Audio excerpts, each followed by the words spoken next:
Looks like we got a good working live stream. And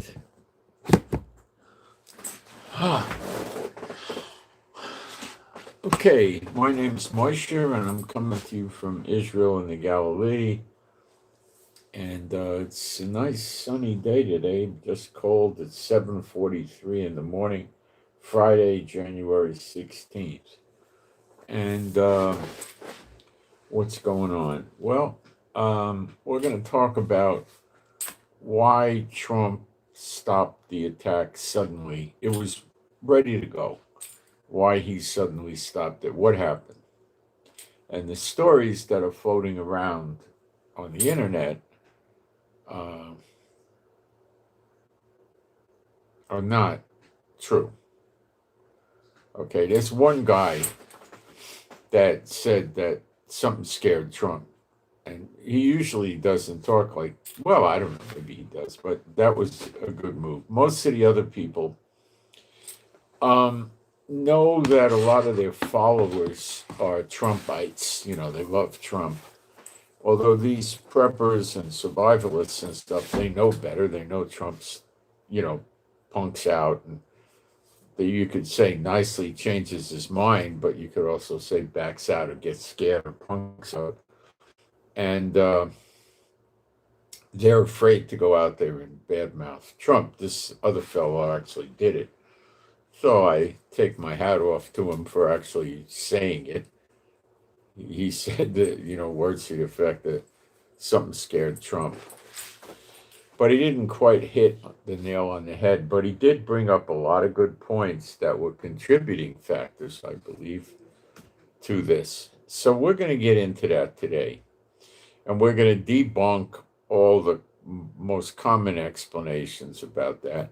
We're going to debunk that Trump saved these people from execution, not that Iran executed them today, but rest assured, Trump didn't get them off the hook for execution. All Trump did is get them to stay in dungeon jails longer till this calms down, and then Iran will execute them. That's all. And they'll do it quietly without the newspapers there. And, that's that.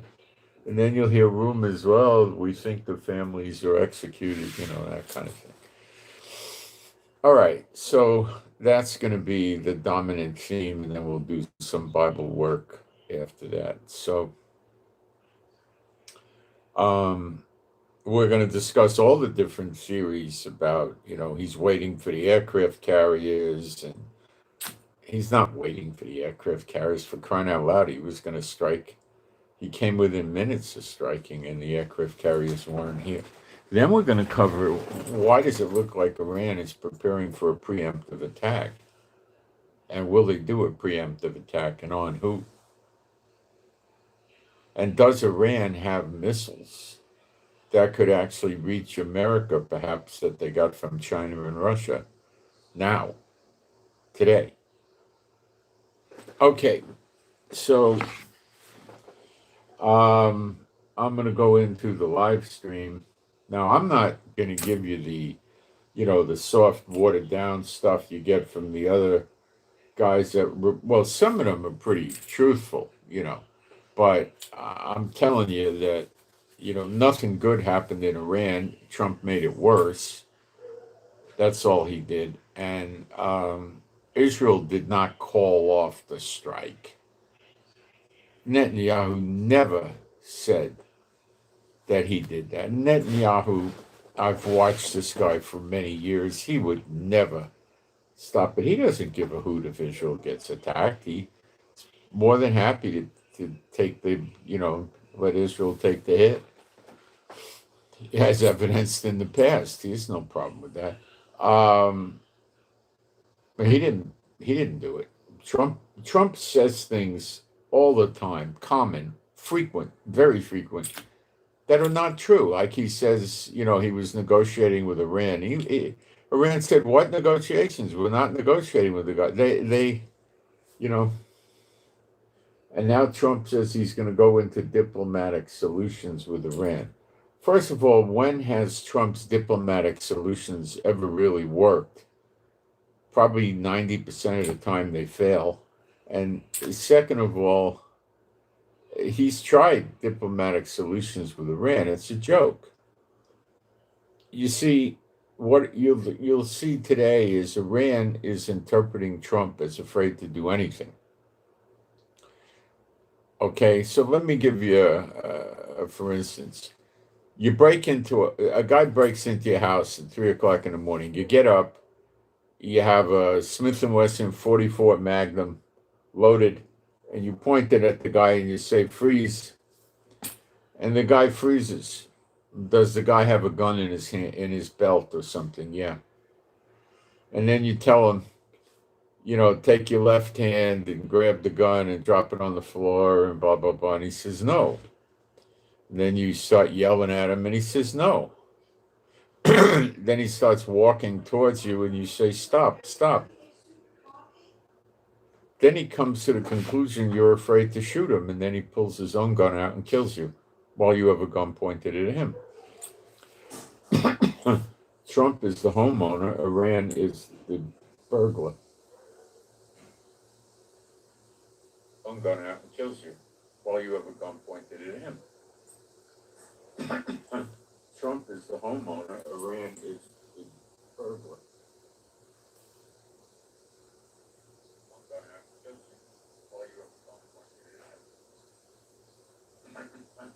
He's not going to tell you when he attacks.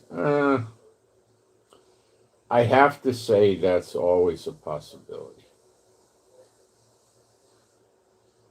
But I sincerely doubt it. He's not going to tell you when he attacks.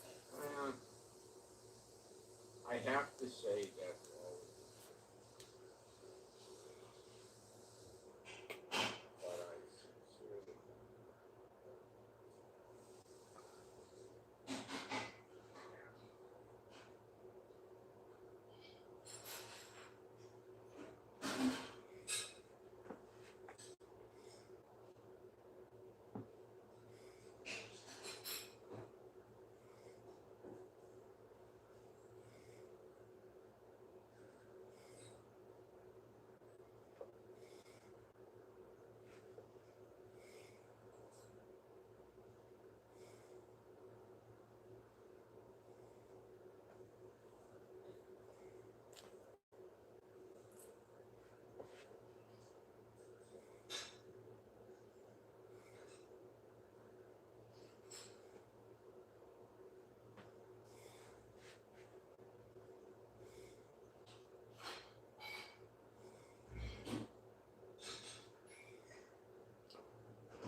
I'll be done in a moment here.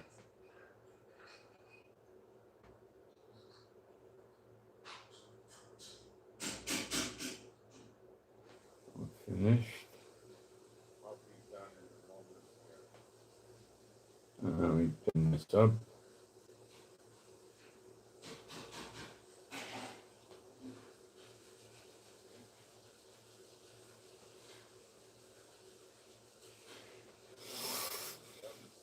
All right, let's remember that back in June, when Trump attacked Iran, he hit the nuclear facilities and did precious little damage, except possibly to one of there was about 5 or 6 of them, and he hit 3 of them.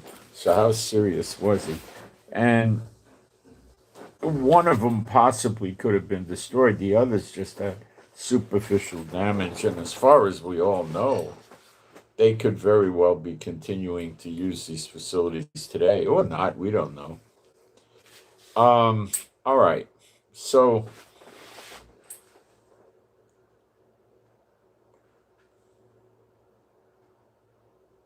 I'm going to do some praise. I don't think we did praise yet. So there is no God like Jehovah. There is no God like Jehovah.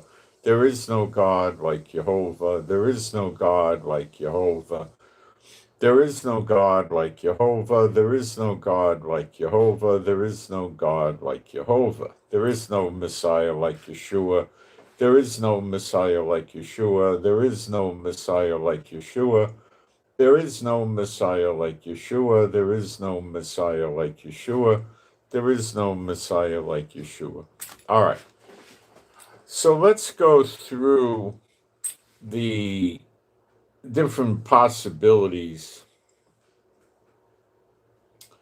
of why Trump shut the war off just before it started. Okay. He didn't have enough weapons or planes or whatever nonsense. He had plenty. He'd been bringing them in. He'd been bringing tanker jets in. Israel has, I don't know, 350 or something like that, fighter jets of various types. So he didn't have not enough aircraft. Okay, they had planes at Diego Garcia. We think he had several B-2s there. There was a B-2 seen flying over Iraq just before this happened. He had planes, okay? So let's not get into that, okay? Now we could talk about the aircraft carriers coming over here. I was told one of the aircraft carriers popped up in the Red Sea about a day or a day and a half ago, the Teddy Roosevelt, with escorts. So the Teddy Roosevelt was either here or within firing range of Iran when Trump was doing this.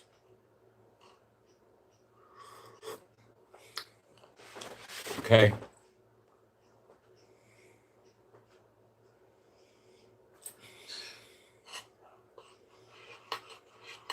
That alone would be about 90 aircraft.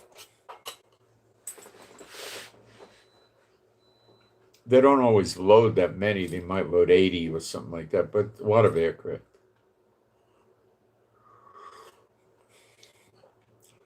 Okay.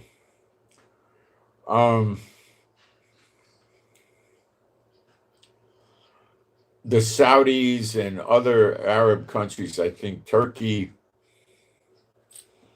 Saudi, and somebody else said to Trump, don't do it. You're going to light the Middle East on fire and the oil prices will go crazy and all of that stuff. Do I think that really happened? Oh, gosh, yes.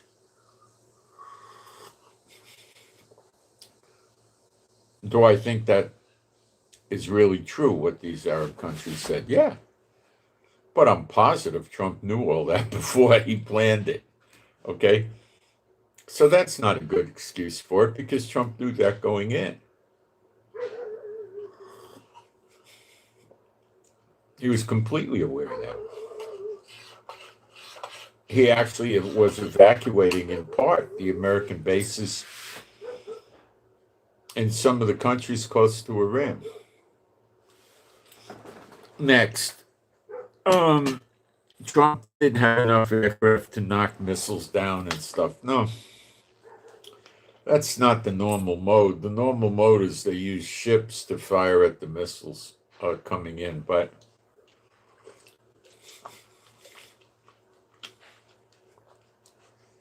Trump learned his lesson about that with the Houthis destroying aircraft carriers more than once, not totaling them, but damaging them.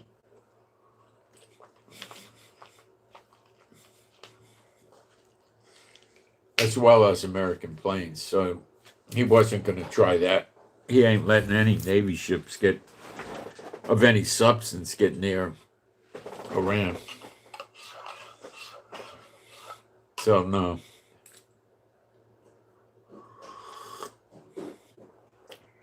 Israel told him not to do it. No. Then there's comments that Israel told him not to do it because it's not going to work and it's not going to bring the regime down and all of that stuff. First of all, I don't believe that. So I believe if Trump did it, the protesters would have found a way to keep pressing on. They're stopped now.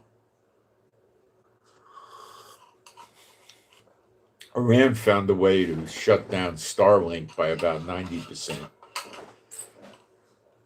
I have heard before this thing was over that the dead were up to 12,000 minimum. The protesters were saying it was much more than that. There were videos of hospitals where they were just putting the dead bodies on the floor in a room, and if people didn't know where their relatives were, they went to the hospital to see if they could find the dead body.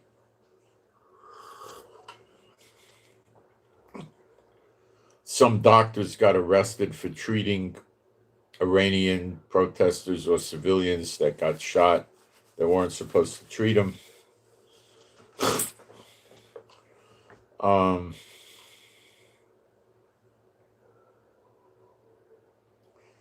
What this did is it stopped the revolution, okay?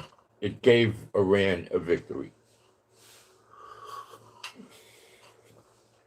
How? Well, according to them, Israel and America were funding and training or whatever the protesters to overthrow the country.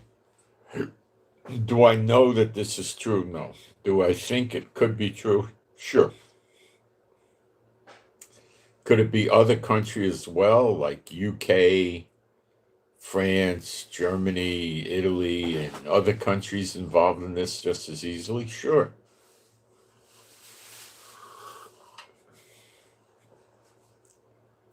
Was it highly likely somebody was funding and helping them? Absolutely.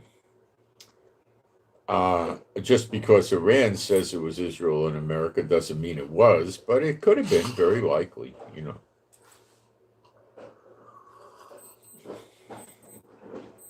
Okay.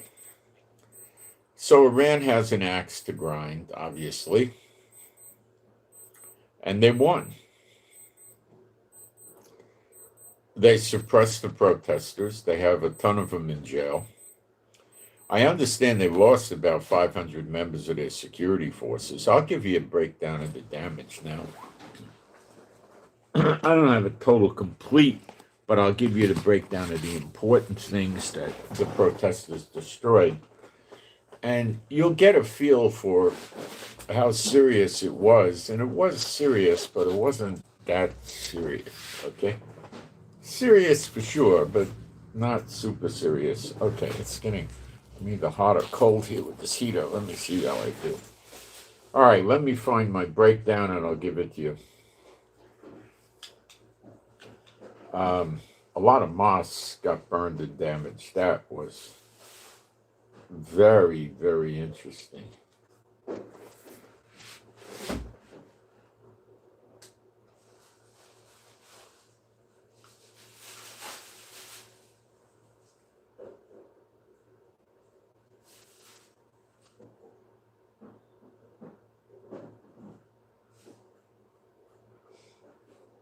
They say that the Iranian attack was likely postponed, not canceled. Well, judging by the aircraft carrier groups and the other military stuff coming into the theater here in the Middle East, it's likely true. But it could also at the same time be that Trump is trying to protect against an Iranian preemptive attack. So you got to put that in your formula there. Iran's currently under something like martial law right now.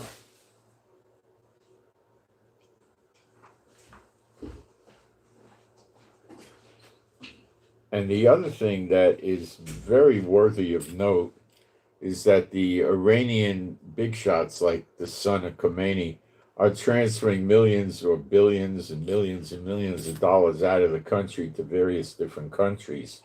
And the U.S. Treasury is well aware of these transfers. And the U.S. Treasury is saying there's no way they're going to be able to benefit from that money. So they intend to freeze it or seize it based on sanctions.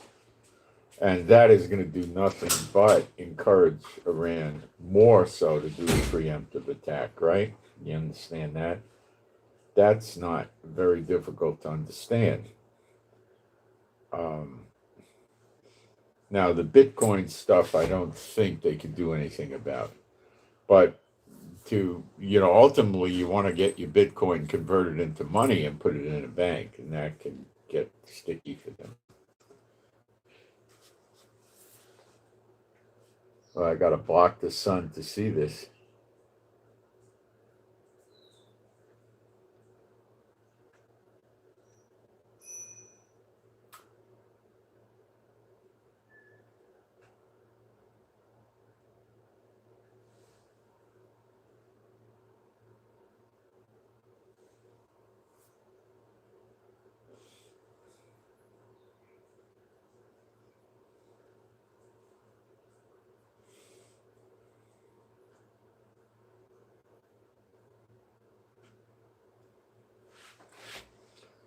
As of yesterday, the protesters were saying that the massacres were still continuing, and we don't know because they curtailed the leak of information over Starlink pretty good.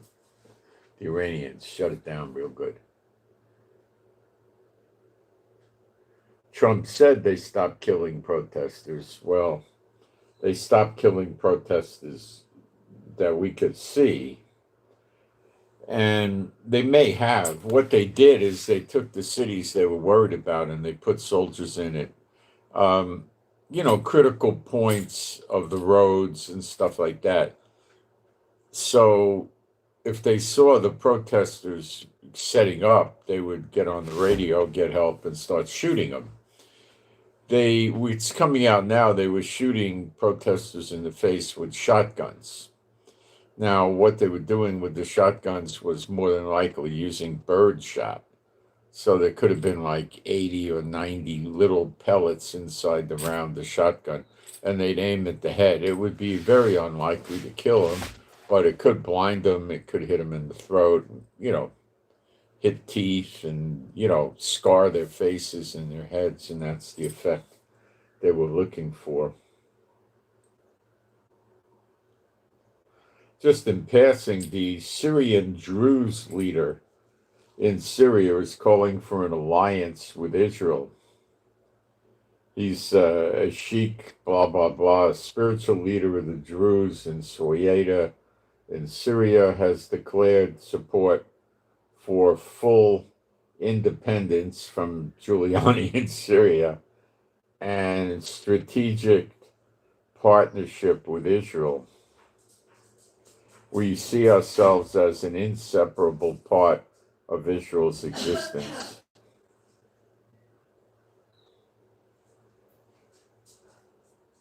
After the Syrian regime-backed violence and mass killings, as in genocide of the Druze no longer seek protection from Damascus, because that's the enemy.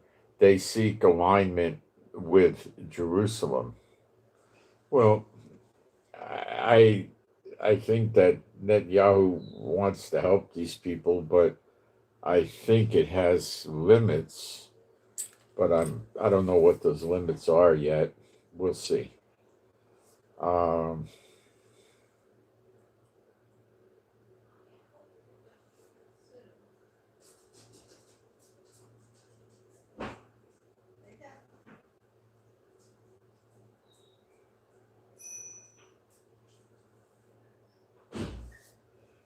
One of the Iranians, I think, comically said that the Minister of Defense, no less, right, is saying some of the protesters died without any injuries, blaming their deaths on excessive drug use, a disgusting lie, while people are being slaughtered in the streets. The Muslims give jihadists some type of drug concoction that makes them euphoric and it makes it harder to kill them. And I seriously doubt that would be given to the protesters. I doubt that. The 500 prisoners that Trump said are not being executed, people in Israel are thinking that it's a joke. Iran's got him in a dungeon, it's 500, 800, whatever, got him in a dungeon someplace, which is a lousy life. And they're probably using various intense interrogation methods to get more names of other protesters, ringleaders who funded them and all that. I'm saying torture is very likely. And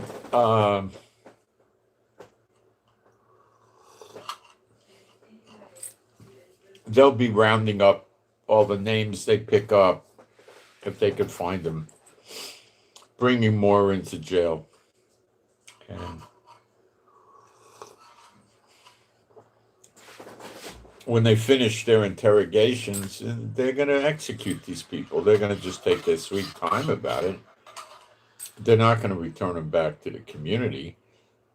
The best thing these people could hope for is to be contained in the dungeon for decades, if prophetic time allowed.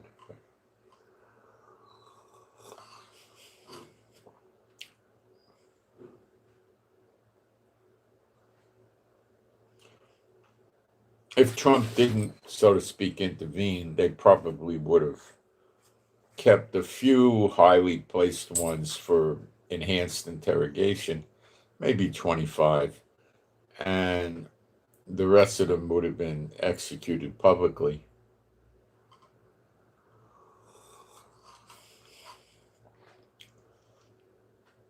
I think normally they put them on a construction crane out where the people could see them, and they tie their hands and feet and put a rope around their neck, and the crane just picks them up, and I guess they probably choke to death more than have their vertebrae snapped.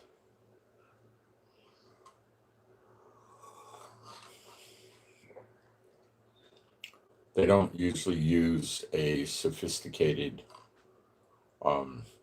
platform with a trap door and drop the person 6 or 10 feet, and then the knot on the rope snaps their neck and they get an instant death. They don't usually do that.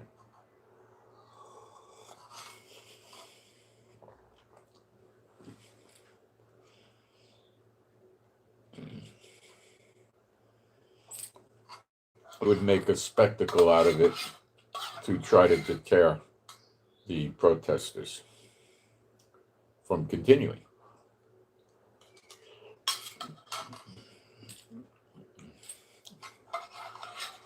The thing to understand is it got to the point where when the protesters went out and started protesting, they kept getting shot. So it gets to a point where protesting is like suicide, and they stop it. And Trump just took too long. And he led these poor people aside. Help is coming. Help is coming. You think these people don't know that Iran is going to kill the prisoners? You think these people don't know that the Iranian intelligence services is going to keep running around making new arrests and disappearing people? Of course they are. They're not going to leave the protester network intact. They want their money. They want their communication equipment. They want their guns. They want to know if they have explosives. They want to know what plans they have. They want to know how the whole thing was put together and destroy it.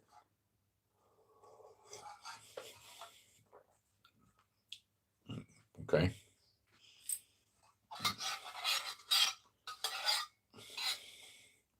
Trump led these people astray. It was pretty cruel. Now he tries to backpedal and make believe he did something good.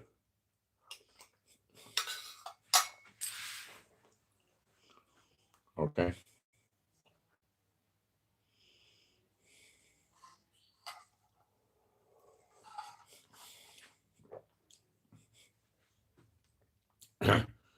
I think at least 20,000 were killed. Other people will tell you 50,000. It's a much higher number. And Trump and some of them are trying to sell 2,500. No way.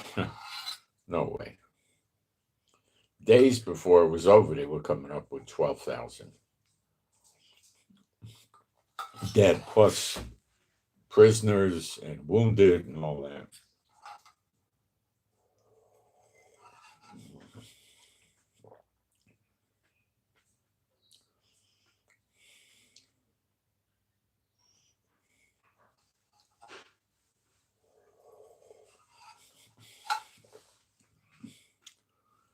Remember how brutal the Iranians were.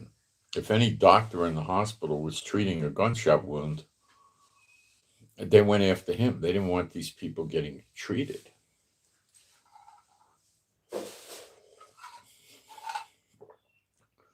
The hospital was just supposed to not treat them, turn them over to the security forces, which were probably based in the hospital, unless it wasn't safe for them. And the security forces probably killed them.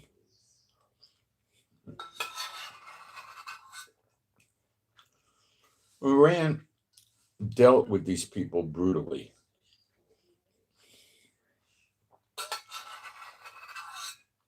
To get them to stop. And what I think Trump was trying to do was hit the IRGC. Trump's real goal was not to invade and occupy Iran. It was to get the IRGC and the Iranian authorities to leave the protesters alone and confuse the Iranians and let the protesters conquer Iran.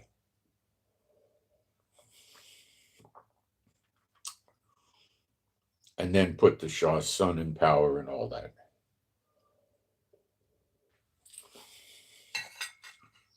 That was what he was trying to do.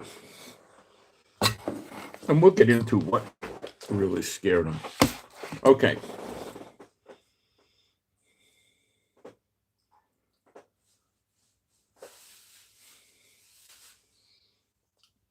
So what the damages look like run like this.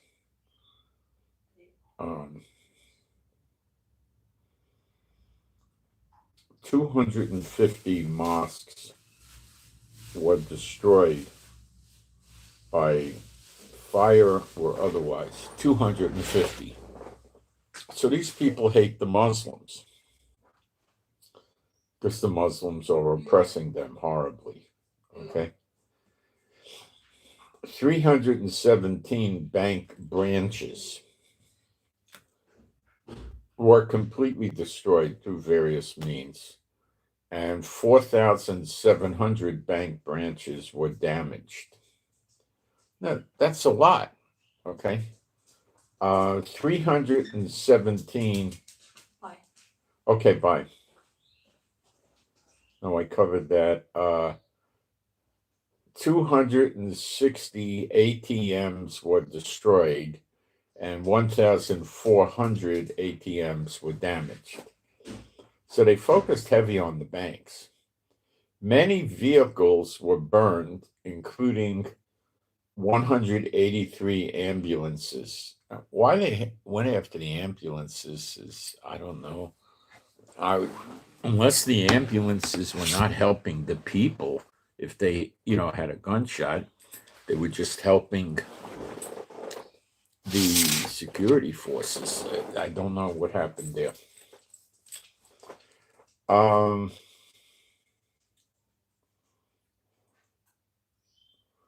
Many vehicles of various types were burned,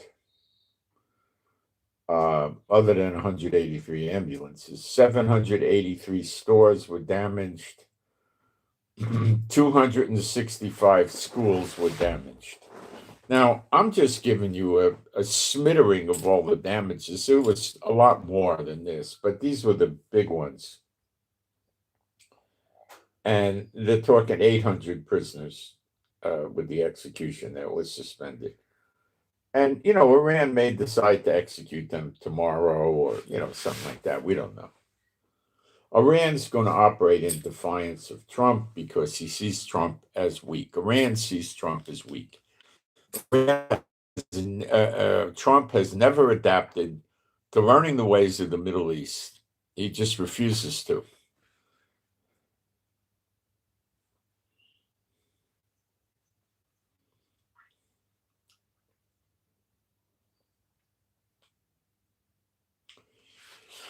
If Trump comes over here with 8 aircraft carriers, 695 aircraft, 2,200 tanks, 500,000 soldiers, and 79 warships, it's not going to scare Iran. Back again. You're in your house. A guy breaks in. Okay? He has a gun. You wake up. You see him. You pull your 44. You have two 44 Magnums. You with pearl handles, mother of pimp. You pull the guns out and you point them at the guy and you cock them.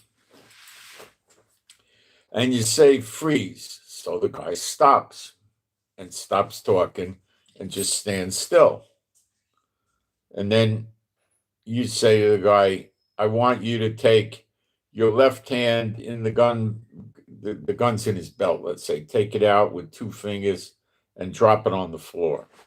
No funny business, or I'll shoot you. The guy doesn't do it. You say, do it again, do it again.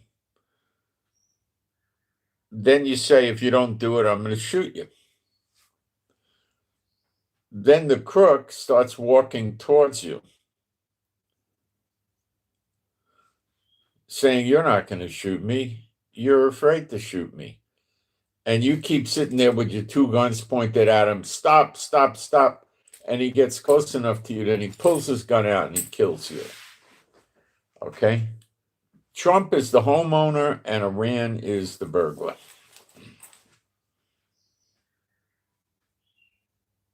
Okay? Look what Trump did in Venezuela. Look what Trump did in Iran back in June. He hit one of there was 5 or 6 nuclear facilities, and probably were 8 or 9, but at least 5 or 6. He hit one with maybe some significant damage, and the others with superficial damage, the other 2. And the others he left alone. So what did he do? Nothing. He brought all kinds of ships here, soldiers, planes, and does nothing. All Iran had to do was hit Qatar, and that was it. And then Trump lies and says, oh, they called me and said they wanted to hit Qatar, so I said, okay, go ahead.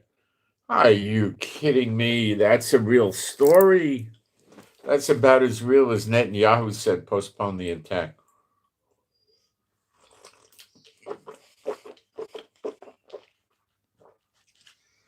Netanyahu always wants to attack Iran. He hates Iran. Never stops.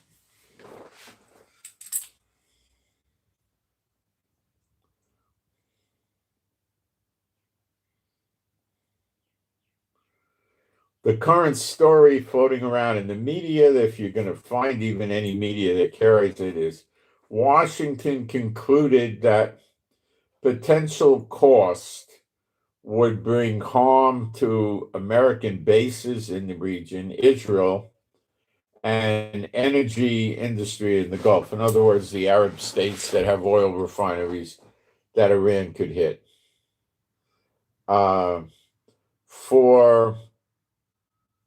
He says they far outweigh any strategic gain and will return to diplomacy. Meanwhile, Iranians are terrified of the brutal suppression of the protest, and of course they've stopped. Now, let's break this down and show you how idiotic it is. First of all, before Trump scheduled the attack, he knew that Iran, weeks ago, was going to attack the bases, was going to attack the other Arab states, was going to attack Israel, and they even said they were going to attack Europe. And Trump was well aware of the fact that it's possible they could attack America from their ships that look on the surface like merchant marine vessels, the civilian commercial vessels, but in reality, The container boats are launching missiles out of the containers, drone carriers and stuff like that, so they could get close enough to America or Europe to launch missiles and damage with significance America and Europe. Now, this is what's really scaring Trump. In addition, just before this happened, and I believe even after Trump stopped it, at least two, if not more, very large Chinese cargo planes came into Iran, and we don't know what's on them, but it's assumed they're weapons. Now, possibly China gave Iran hypersonic missiles that they could launch from Iran and hit parts of Europe and or Israel and or America. Russia, in the days leading up to Trump stopping it, sent 5 big cargo planes in with we don't know what was on it. Now, Russia has missiles that'll go maybe 1,400 miles or 1,500 miles. So Iran could get into quite a few European countries, no chance of hitting America, but could hit American bases and could hit oil refineries of other Arab countries that make oil. Okay?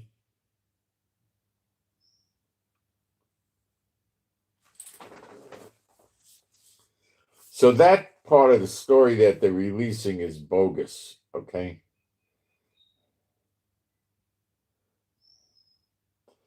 Now, what we're seeing after Trump shut it down is signs of military preparation in Iran for what appears to be a preemptive strike. It could be a retaliatory strike if they don't believe Trump. The fact that Trump's got even as many as 3 aircraft carrier groups coming over here doesn't mean anything to me. That's been the case before with Biden and stuff. They don't necessarily do anything. And Iran's not especially worried about them because they never do anything.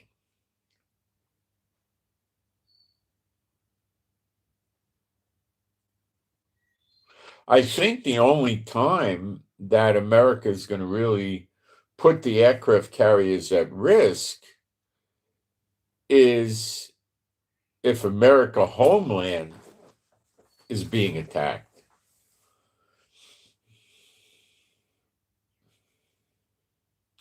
Iraq held meetings yesterday, which is after Trump shut it down.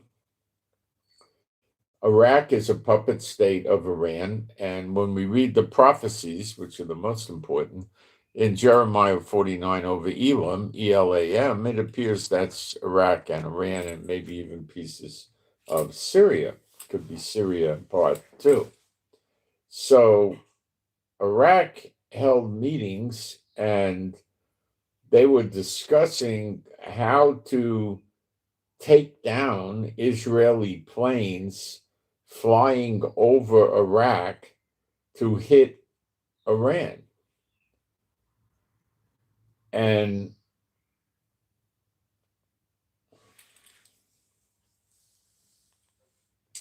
they were also talking about what Iraq's defenses are going to be to stop the Israeli planes from coming in. And, they're intending to to be allied with Iran and attack whoever attacks Iran, which could be America and or Israel.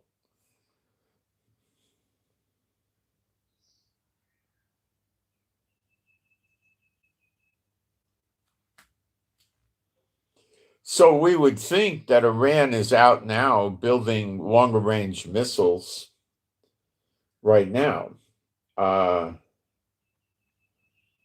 So they could hit all of Europe or almost all of Europe and America, and maybe Central and South America.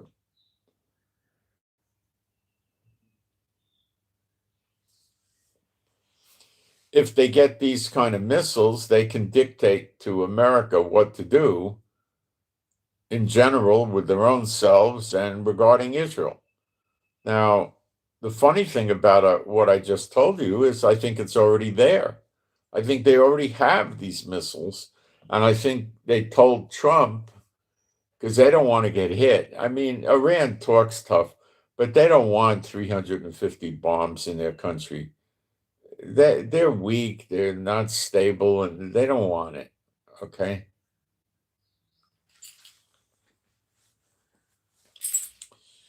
So they could have warned America, and maybe Trump in the last minute realized that they do have a small number of hypersonic ballistic missiles that they could launch at DC and other places.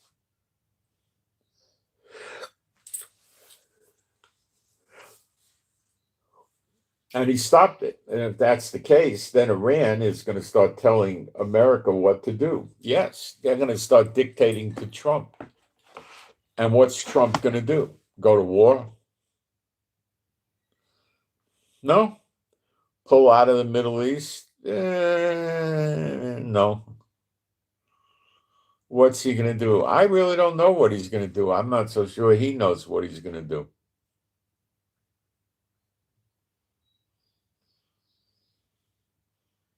Go back to the drawing board and try to create new and better weapons. And yeah.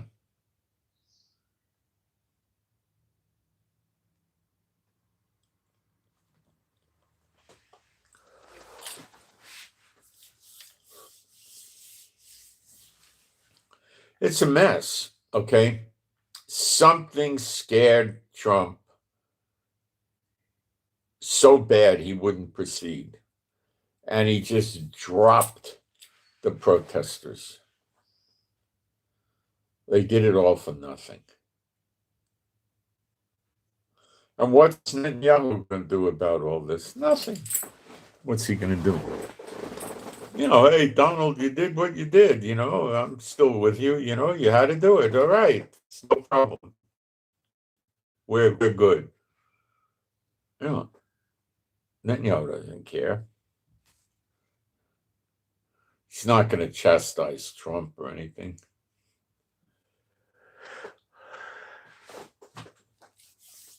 Is there a real good possibility that Iran is interpreting this as follows? Trump is scared. He's bringing aircraft carriers into the region. I got a week or two. I got the weapons. I should take a preemptive strike. I should tell Trump if the aircraft carrier groups get over here, we're going to hit them. But that's dangerous. So he's got to hit them before the aircraft carrier groups get here. But the Teddy Roosevelt, I'm told, is already here. The other two will probably be, I don't know, 10, 15 days. If he brings them all here, that'll give him up to 270 aircraft, which is a lot. But if he still doesn't have the guts and the wherewithal to deliver it, it's worthless.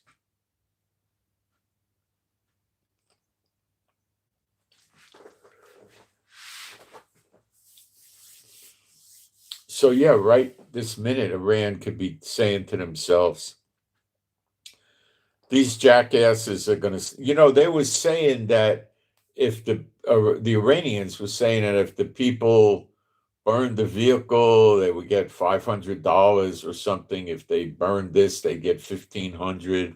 If they attacked the cop, they got, I don't know, $3,500 or various numbers. They were saying there was a pay schedule. Yeah, that's how the Iranians and the other Muslim terrorist groups do it. They pay them. So I don't see a problem with that. I don't see. So Israel's still flying planes a lot at night, a lot.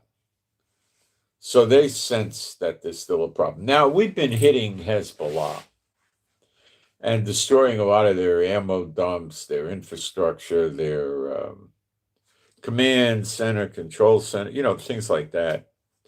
and tunnels. And so it could be that the aircraft at night is designed to protect us against an attack from Lebanon, from Hezbollah.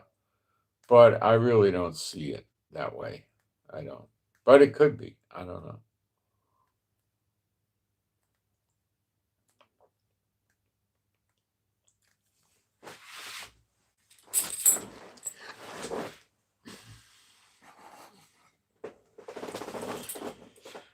Can we think that Russia and China called Trump up and said, we're giving them missiles to hit America?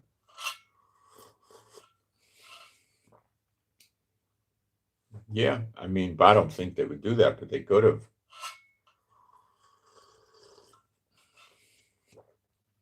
Might have happened. I don't know. I don't lean heavily towards that. China likes to lurk in the shadows and is very slow to do anything, much slower than Trump. And Russia likes to bark but doesn't bite and makes threats they can't deliver on.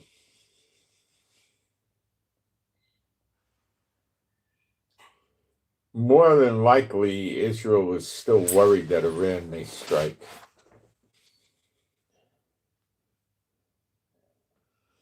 As a preemptive first strike, yeah. I think that's what Israel's more worried about.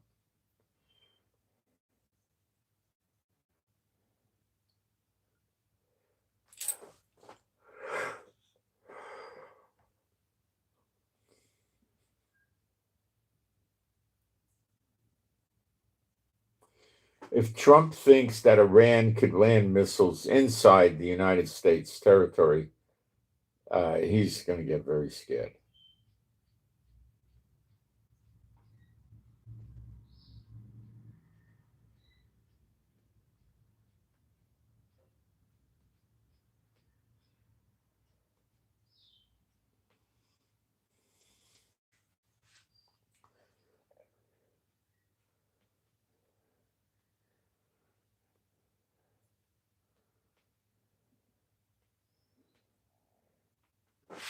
So just remember, Trump knew that Iran could hit the bases and hit the other oil producing country in the Middle East.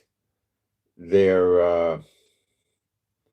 oil refineries, and he knew they could have sleeper agents in America. He knew all this before this started. He knew it 2-3 months ago. So something else came into the picture, and I'm just trying to guesstimate what the something else could be. You know, I don't.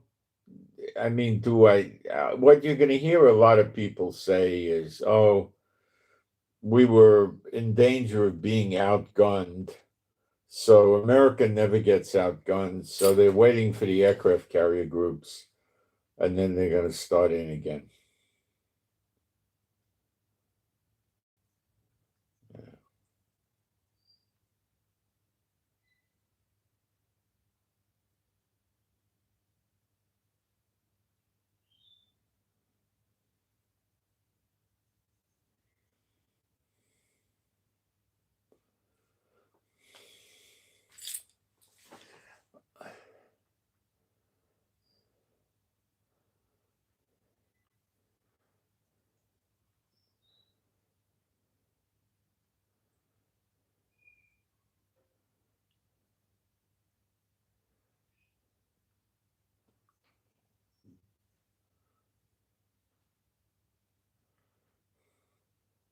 At the same time, we're hearing calls about a pro-Iranian militia, which is the militia in Iraq, that are talking about handing over their weapons to the state of Iraq. But I think that was something that probably maybe had relevance before this blow up with Trump, or maybe they were doing it because they were trying to avoid being attacked and it was just a ruse.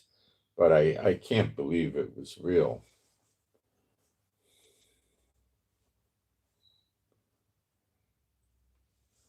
just to show you how ineffective and silly Trump is to the Muslims, he is going ahead with the phase 2 of Gaza with Hamas.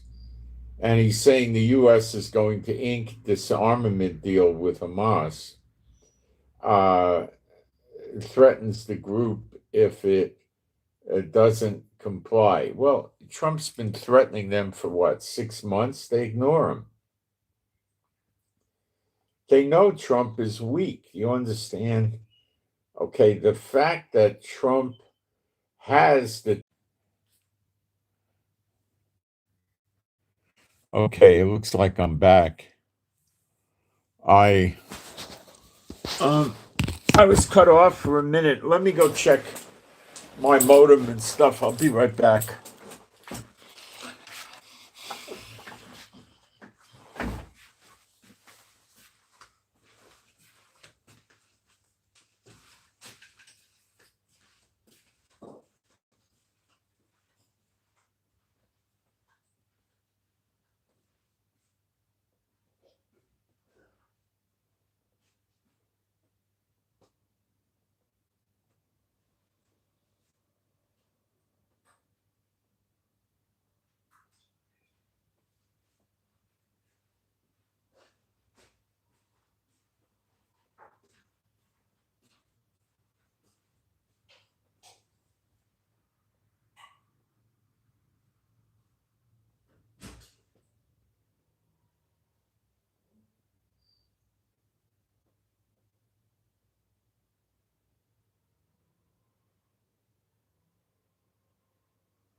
I don't know. Let's take a look and see how we're doing. Um,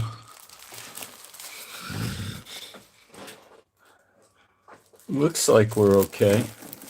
Right now, I don't know what happened. Let me check, make sure we got sound and picture, and then I'll go back and cover what I think we got cut off.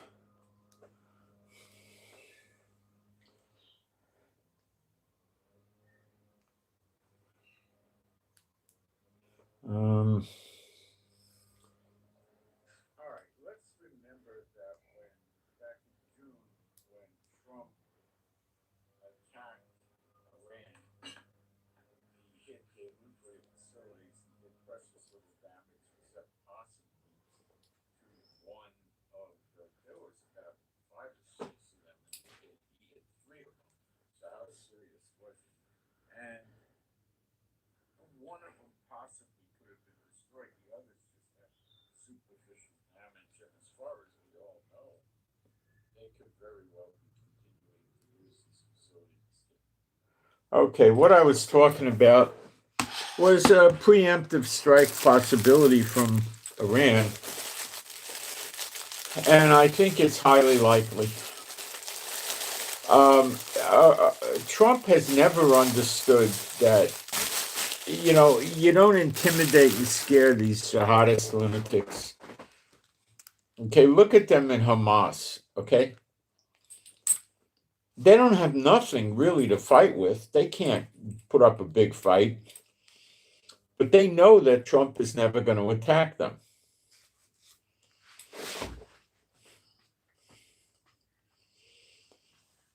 Trump could call him up on the phone and threaten him every day. They're not going to take him seriously. Netanyahu, they take seriously.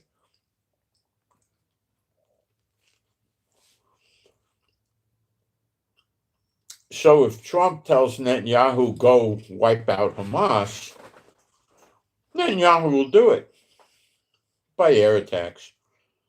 And they're in a concentrated area. It can be done. Civilians are going to die. Thousands. Trump's going to get the heat for it. Now, this is interesting. The woman that got the Nobel Prize instead of Trump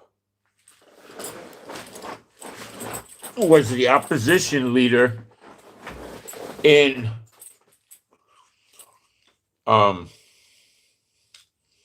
Venezuela. And if I got it correct, she either offered to give Trump her Nobel Peace Prize medal or she actually gave it to him. That's probably not enough to shut him up. He wants to get one officially, but he probably will take hers. Then she might be back in Trump's good graces, and he might try to work with her and have her take over the government. And he could put that Nobel Peace Prize on his wall and say, you know, she realized I was the one that should have gotten it. But that's not the same thing. The Satan bots are like children. I keep telling you that.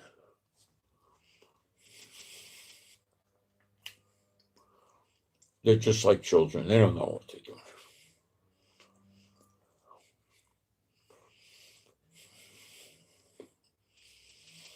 Did Trump ever pull off the 25% sanctions on anybody that does business with Iran? No. That's not making him friends. So what happens with this Trump guy now? Well,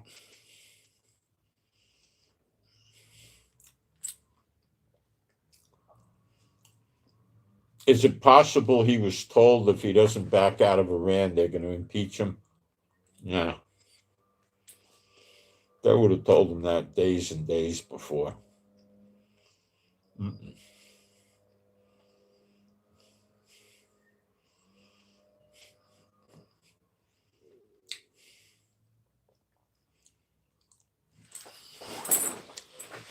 Prophetically, let me tell you what we should look at now.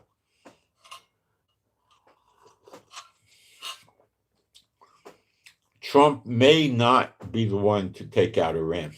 Okay? It says Iran will be destroyed by her enemies.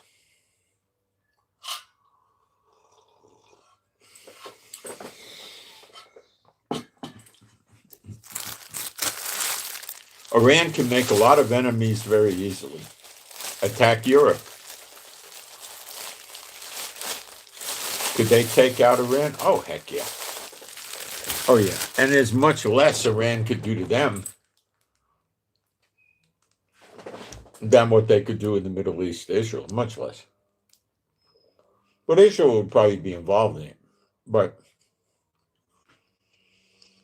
Iran doesn't have, like, I don't think they got hundreds or thousands of missiles that can go blasting all over Europe, but maybe they got enough to create panic and terror in Europe, and then the Europeans are just going to launch to destroy them before it happens again.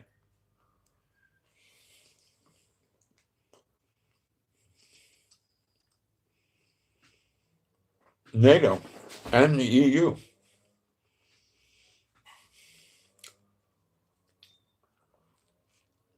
They have aircraft carriers, they have navies, they have lots of good aircraft. Okay?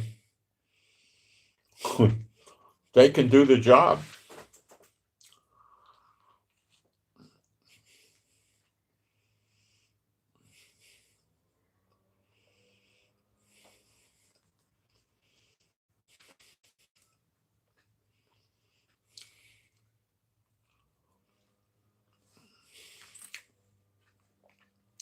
See, Iran sees Trump scared of them now. What if, and Iran knows they're tracking their money transfers, and Iran knows they're entirely capable of grabbing their money in the SWIFT system and freezing it for down the road confiscation.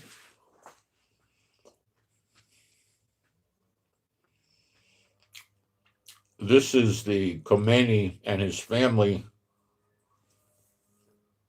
and the other elite moving billions of dollars out so they could live like billionaires if they have to run out of Iran.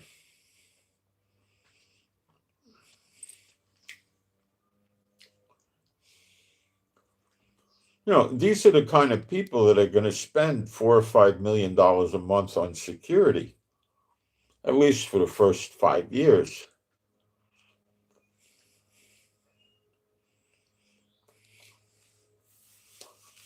They've got to have a heavy security network around everything they have and do.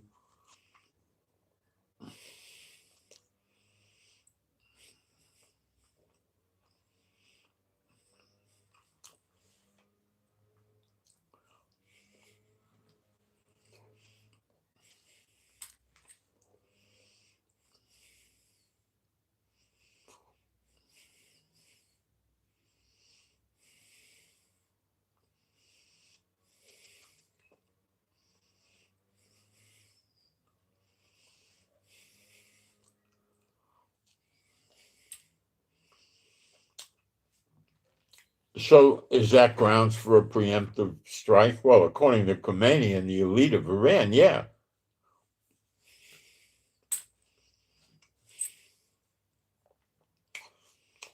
But they would try to get rid of America. I don't think they have that capacity. But the other side of the coin is how many sleeper agents did Iran place in America during the Biden years? I don't know.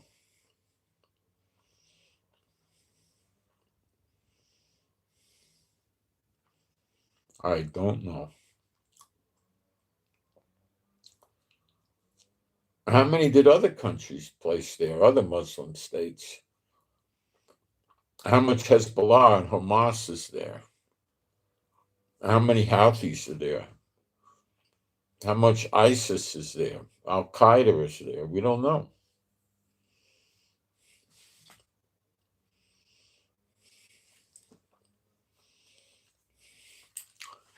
So if Iran's going to make a move, it would seem to me they're going to make a move before 3 aircraft carrier groups show up in the Middle East. Now, they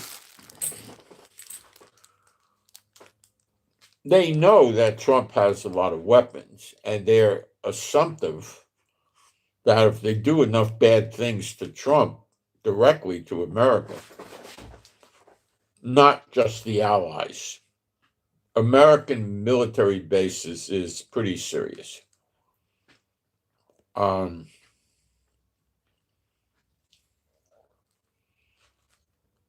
Trump, out of desperation, will counterattack.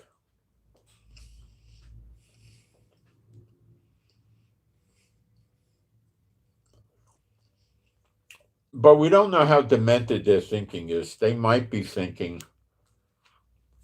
if they hurt Trump or America badly,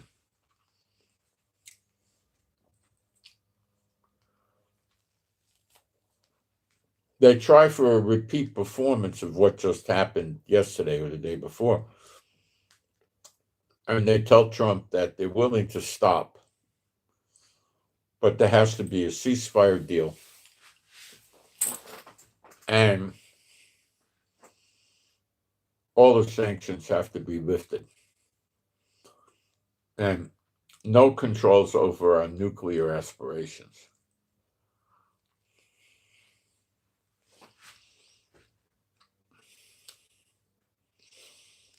And they would be right if they thought Trump would go for it.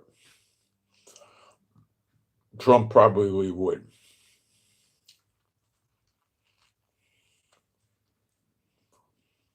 Would that turn Netanyahu against Trump? No.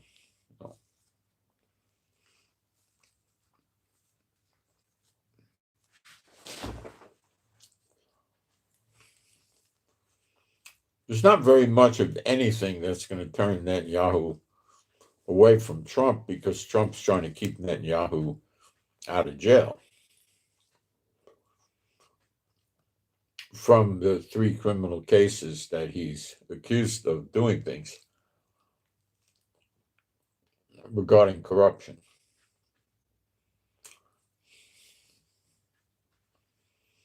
So a lot of this is going to depend on how weak the Iranians calculate Trump to be.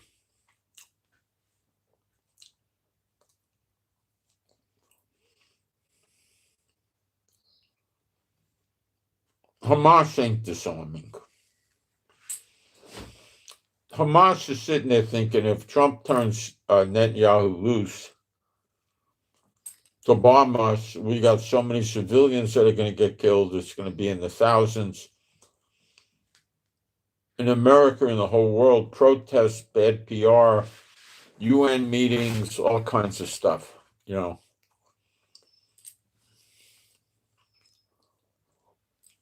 What will Trump do? Nothing. He'll wait us out.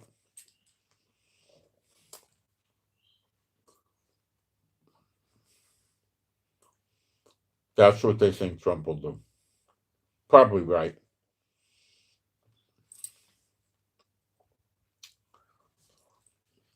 I think the IDF has destroyed enough weapons in Gaza that Hamas doesn't present any type of a threat of any substance to Israel. Sadly, it does present a threat to the troops that we have down there.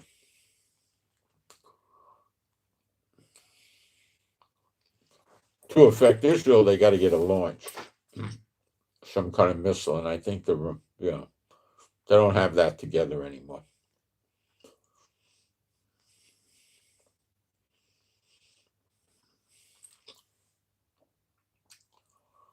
So is this going to happen? Well, I don't know. Disarmament doesn't look likely. Netanyahu would be happy to finish Hamas off to make sure they're disarmed.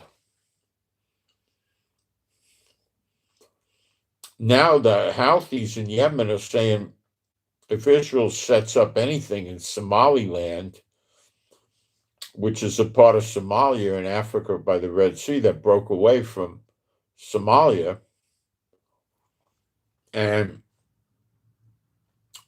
got friendly with Netanyahu, which we believe the reason is to export Gazans over there.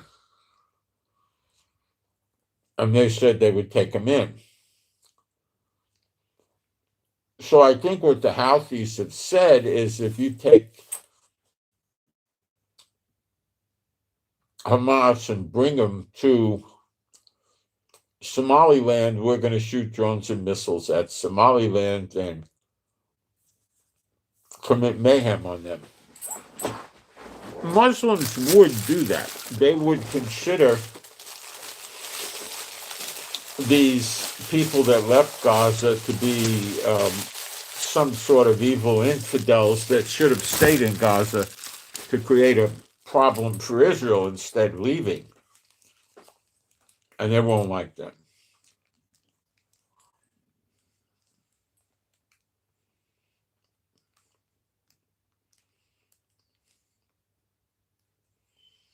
So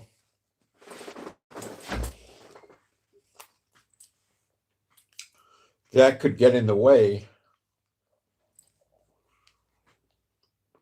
of exporting the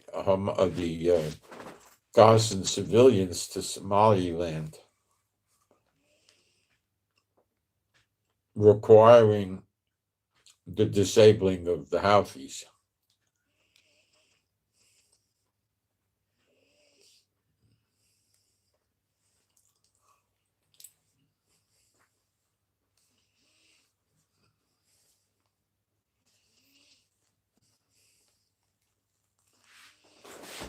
Trump is trying to win wars without fighting wars. I've told you that.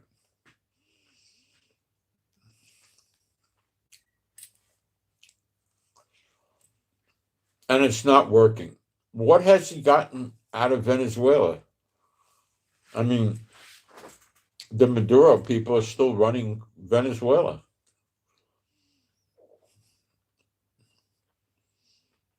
The drug cartel boats are getting shot, sunk. I'm sure not all of them. And the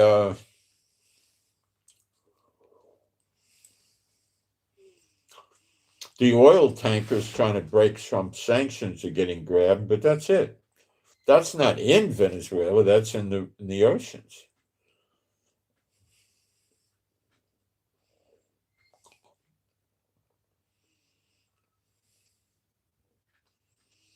So how good is Trump doing? Not good.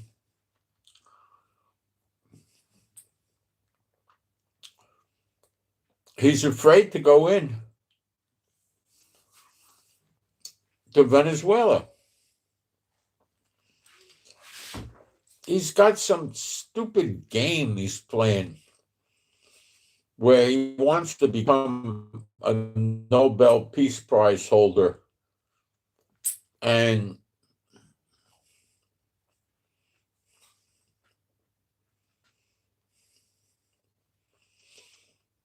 wants to make it look like he helped countries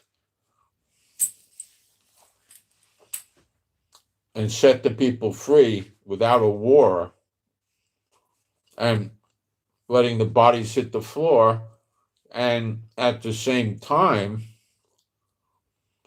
grab their oil so he can make money and his friends and family can make money and stuff like that, right?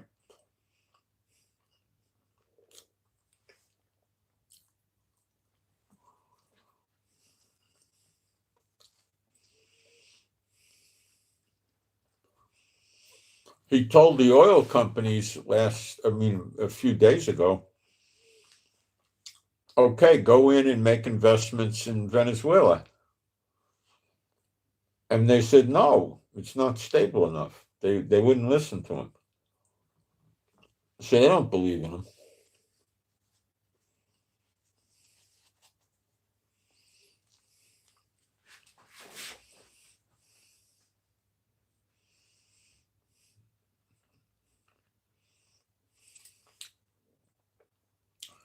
Trump also loves it when the media has him watching him constantly.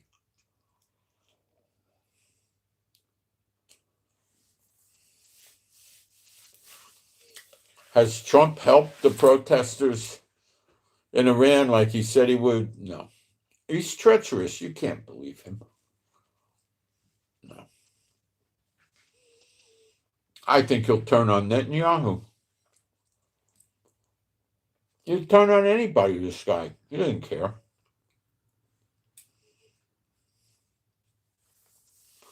He'll turn on anybody.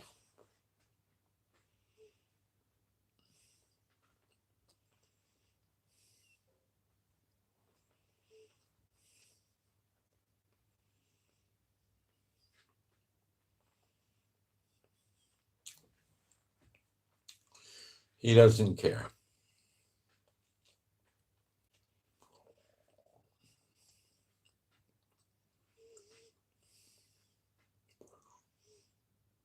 What's Israel going to do at this point in time? Well, Israel is concentrating on finishing off Hezbollah's weapons, because, like I told you, the Lebanese army never did it. I don't know how much longer that's going to take. The way they're going, it might be a couple of weeks or it might be a few months. I don't know. They may not know either.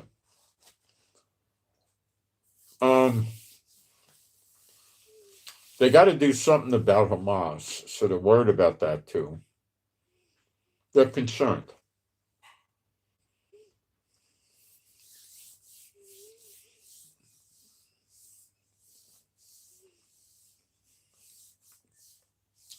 Trump might be stopping Trump's plans for Gaza because Trump's trying to steal the land from, which is Israel's land, and get it for America.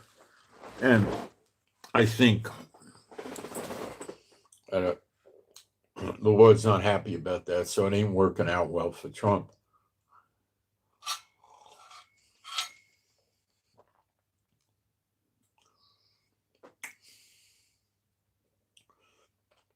Syria, well, Trump's bombing in Syria, and Syria's got revolution problems again, and Israel's watching that very carefully.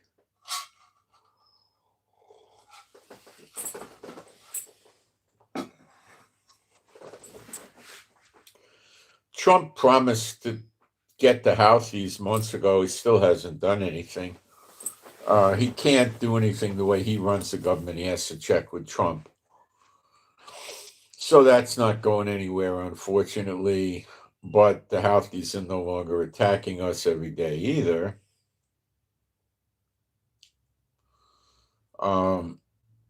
Saudi Arabia, that doesn't look anything like an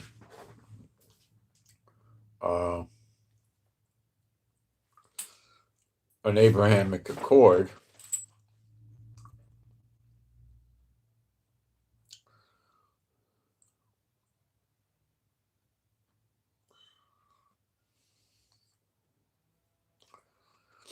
The war with Ukraine and Russia is going on. Trump's been highly ineffective about doing anything with that. So what we might see is Iran strike America with or without allies. An attempt to show Trump they're not afraid and they want the sanctions removed. When the sanctions are removed, if it happens,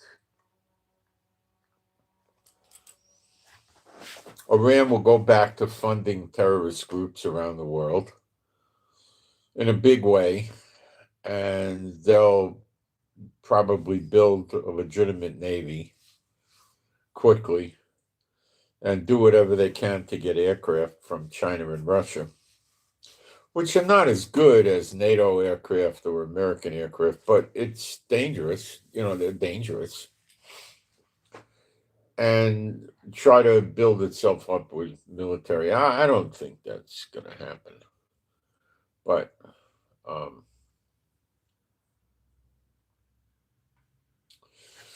Trump, when you listen to what Trump says, you think he's doing a great job. When you look at it, what he does with the actions, what he's actually accomplished, he's doing a terrible job. He doesn't get any peace stuff going.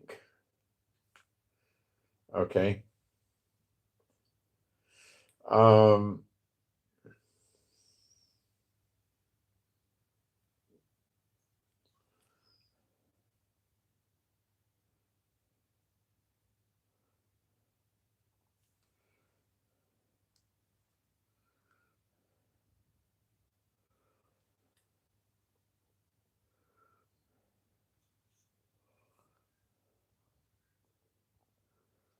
There is somebody put a prayer request in.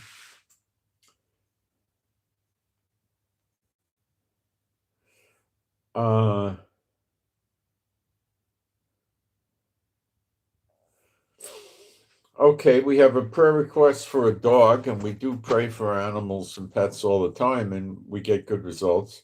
So the dog's name is MD, Mike Delta. So the dog is feeling sick. Okay, so my Heavenly Father, Jehovah, I come to you now.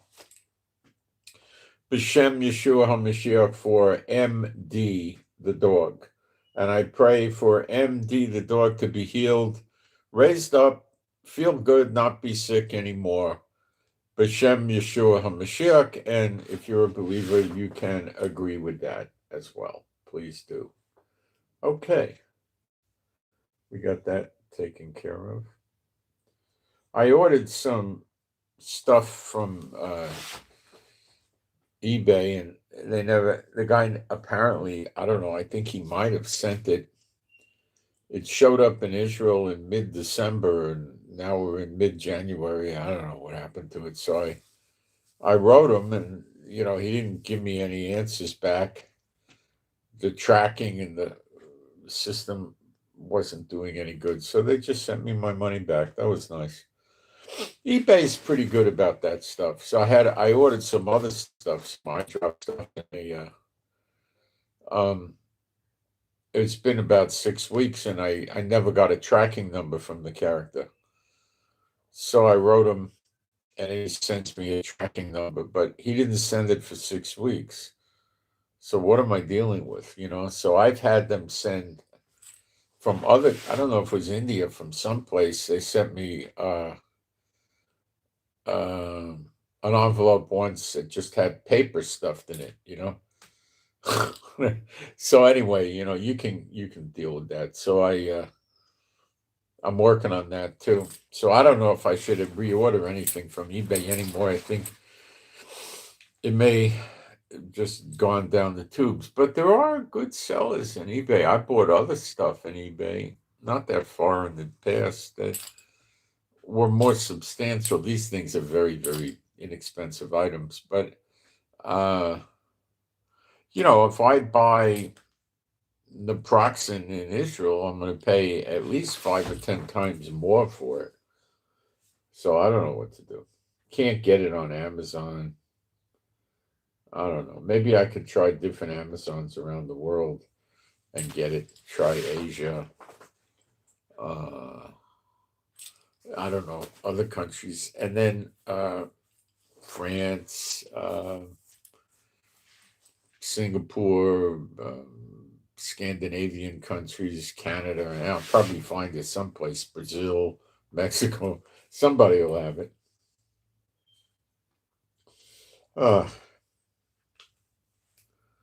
Okay.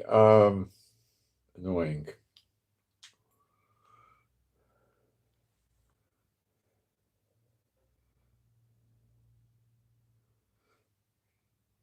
So the big thing you got to understand with this Iranian war is it likely could go into a world war.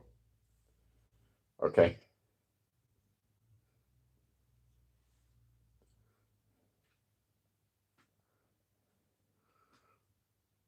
Oh, now, so I mean, it's Russia and China are not, even India, are not really in a good position to just let Trump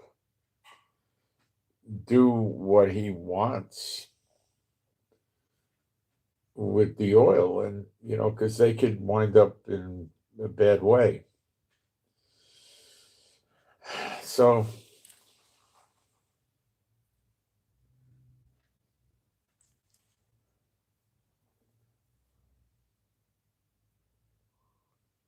this is what Iran is saying. The protesters were paid $3,500 for killing an Iranian security personnel during the riots. 1,500 for burning cars, probably per car, and about 500 for burning police stations. You would think they would pay more money for burning a police station. I don't understand that. Maybe it was a typo. I don't know. Okay. He further added, this is the Iranian official talking, we have reliable information indicating that the U.S. and the Zionist entity and some of their allies, have established a center to support separatists and terrorists. So, in other words, there are other countries in on this with America and Israel. Like I said, the likely suspects would be, and I jokingly call them likely suspects, the good guys against Iran would be the UK, France, Germany, and then I would think Italy, and maybe one or two others. I don't know. And they're probably intending to start this up again. They might be able to sell the people to trust Trump one more time. I don't know.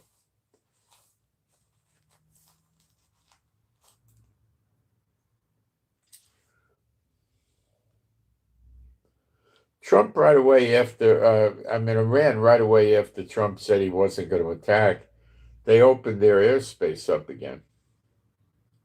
So they believed him. Okay, let's see what's going on in the live stream with questions. All right. So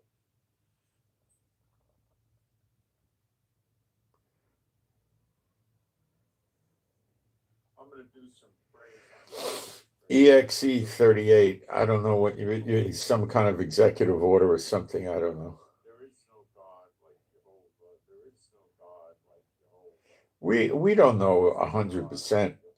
Oh, you mean Ezekiel 38? No, Ezekiel the 38 is way down the road. No. There is no Messiah like Yeshua. There is no Messiah like Yeshua. There is no Messiah like Yeshua. There is no Messiah like Yeshua. There is no Messiah like Yeshua. All right. So let's go. No, Trump didn't get a wake-up call. He checked with whoever he had to check with before this got this far. I just think he got scared. He's a baby. He's not a tough guy. He just makes people think he's a tough guy. He's not. Why is it not Ezekiel 38? Okay, it's just so easy to show you how far off Ezekiel 38 is. It just takes a couple of minutes. Watch, I'll do it.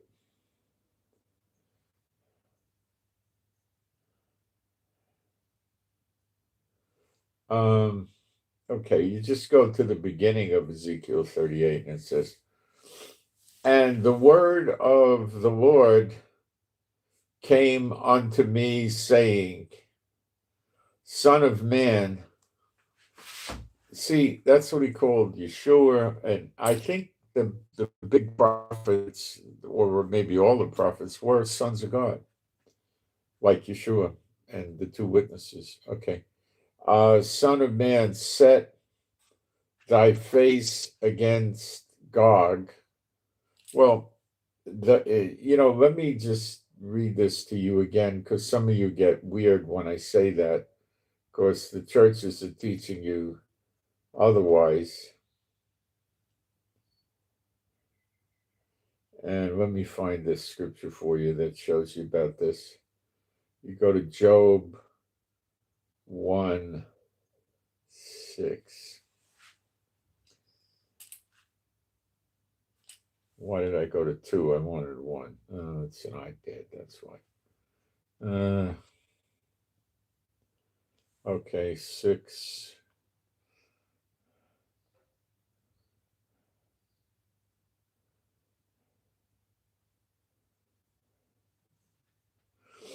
Job 1:6. Now there was a day when the sons of God, in the plural, sons of God in the plural, came to present themselves.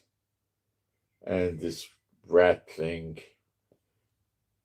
changed on me again. I got to start over. Okay.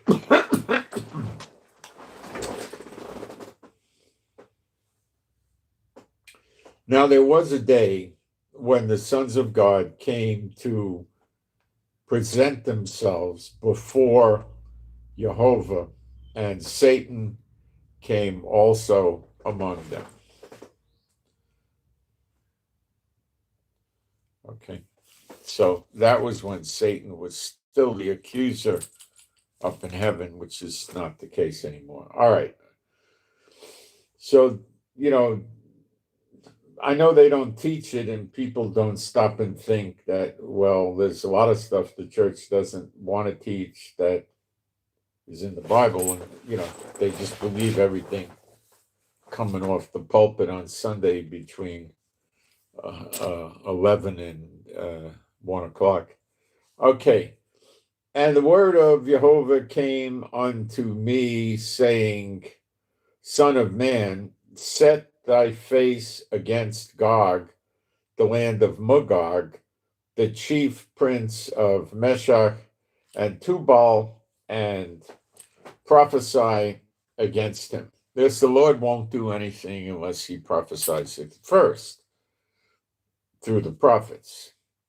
And say, thus saith Adonai Jehovah, behold, I am against thee, O Gog, the chief prince of Meshach and Tubal. It's rather very difficult to pin these lands down in the past, like Gog and Meshach and Tubal, and make them match countries today, because borders are different, and history doesn't give us the clarity in some of these things. Okay. And I will, like when it says Elam, it's basically southwestern Iran is Elam. But how are you going to destroy Elam? They're not going to just let you, Iran's not going to just let you, go destroy our southwestern land. You got to take the whole thing down with it, And I will turn, that's how I see it, and I will turn thee back and put hooks into thy jaws, and I will bring thee forth, and all thine army, horses and horsemen, all of them clothed with all sorts of armor, even a great company with bucklers. Those are small shields you put on your arm and hold to block a sword, with bucklers and shields. A shield is a big buckler. Okay. All of them handling swords. Okay. So when it says hooks, let's find out what the word is for hooks. And it has nothing to do with Captain Hook. No alligators with alarm clocks. Okay.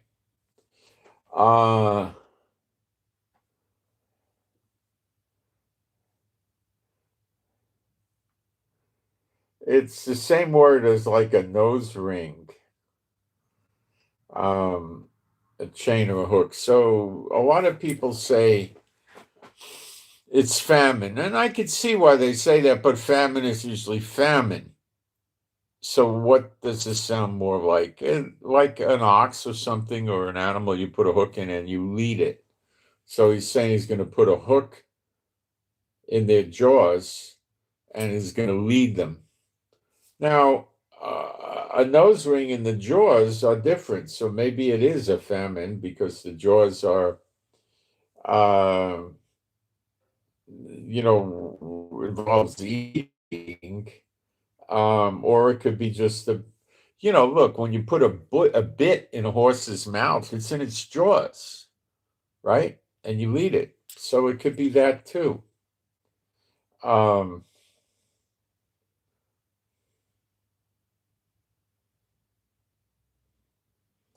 So again, I think it's probably more that the Lord's going to lead him there than it's a famine. Okay? The Lord sometimes will say clean teeth to mean it's a famine. You're not eating anything, so nothing's stuck in your teeth. But hooks in the jaws, let's try something. Let's see if it's used anyplace else in the Bible.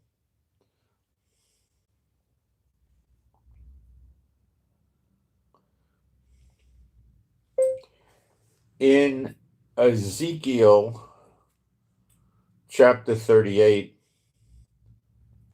it says that the Lord will put hooks in their jaws,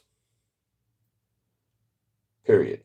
Is this phraseology used anywhere else in the Bible to indicate famine or any other thing? Period. Is it true that this is the only place this phrase is used in the Bible? All right, let's see.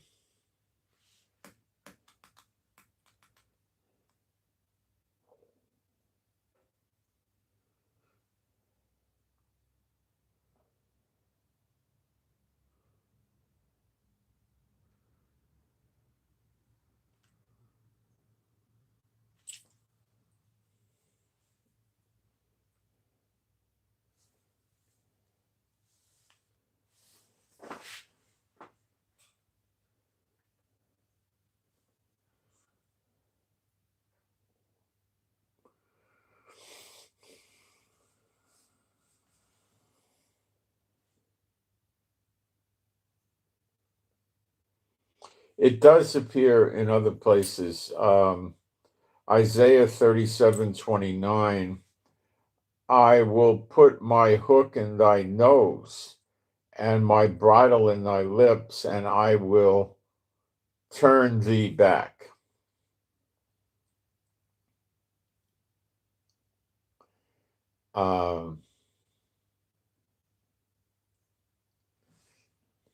It appears, I think, it's stinking iPad. It lost the page. I think in Ezekiel 39:4.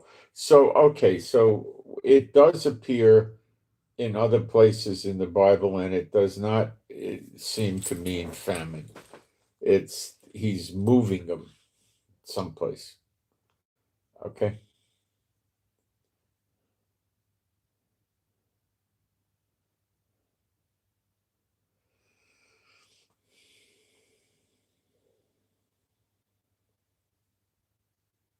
It says in verse 3, it says, and say, thus saith Adonai Jehovah, behold, I am against thee, O Gog, the chief prince of Meshech and Tubal, and I will turn thee back. And put the same phraseology, turn you back. So it's moving you around, okay? Not famine. Okay. So you got to get that down. Okay. All right. Now we're in verse 5. Persia, Ethiopia, and Libya, with them, all of them with shield and helmet, war, dressed up for war. Gomer and all his bands. The house of Togarmah of the north quarters and all his bands and many people with them. What's the word for bands?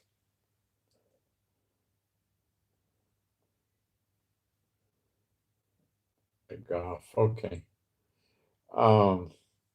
Be thou prepared and prepare for thyself, thou and thy company that are assembled unto thee, and be thou a guard unto them. After many days thou shalt be visited in the latter years, thou shalt come into the land that is brought back from the sword. Now, Israel is not brought back from the sword. What have we been talking about all day? Okay, so it's not for now, but I'll give you more evidence. And is gathered out of many people.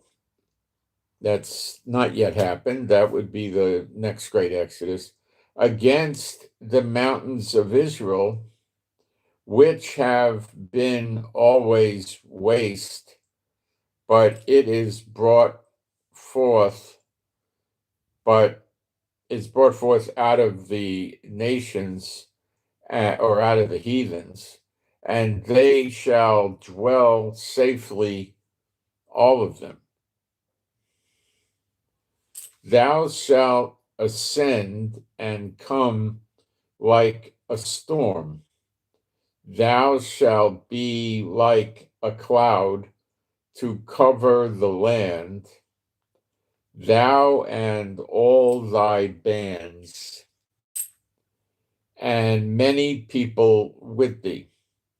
Thus saith Adonai Jehovah, it shall also come to pass that at the same time shall things come into thy mind, and thou shalt think an evil thought. So he doesn't say he will put thoughts into their mind, does he? No. It says, thus saith Adonai Jehovah, it shall come to pass that at the same time shall things come into thy mind. Maybe he does it, maybe he doesn't. I don't know. It doesn't specifically say he doesn't. And thou shalt say, I will go up to the land of unwalled villages. Well, we're not the land of unwalled villages now. We got walls. I will go to them that are at rest. Do you think we're at rest now? Israel's at rest? Come on. That dwells safely? You think we dwell safely? All of them dwelling without walls.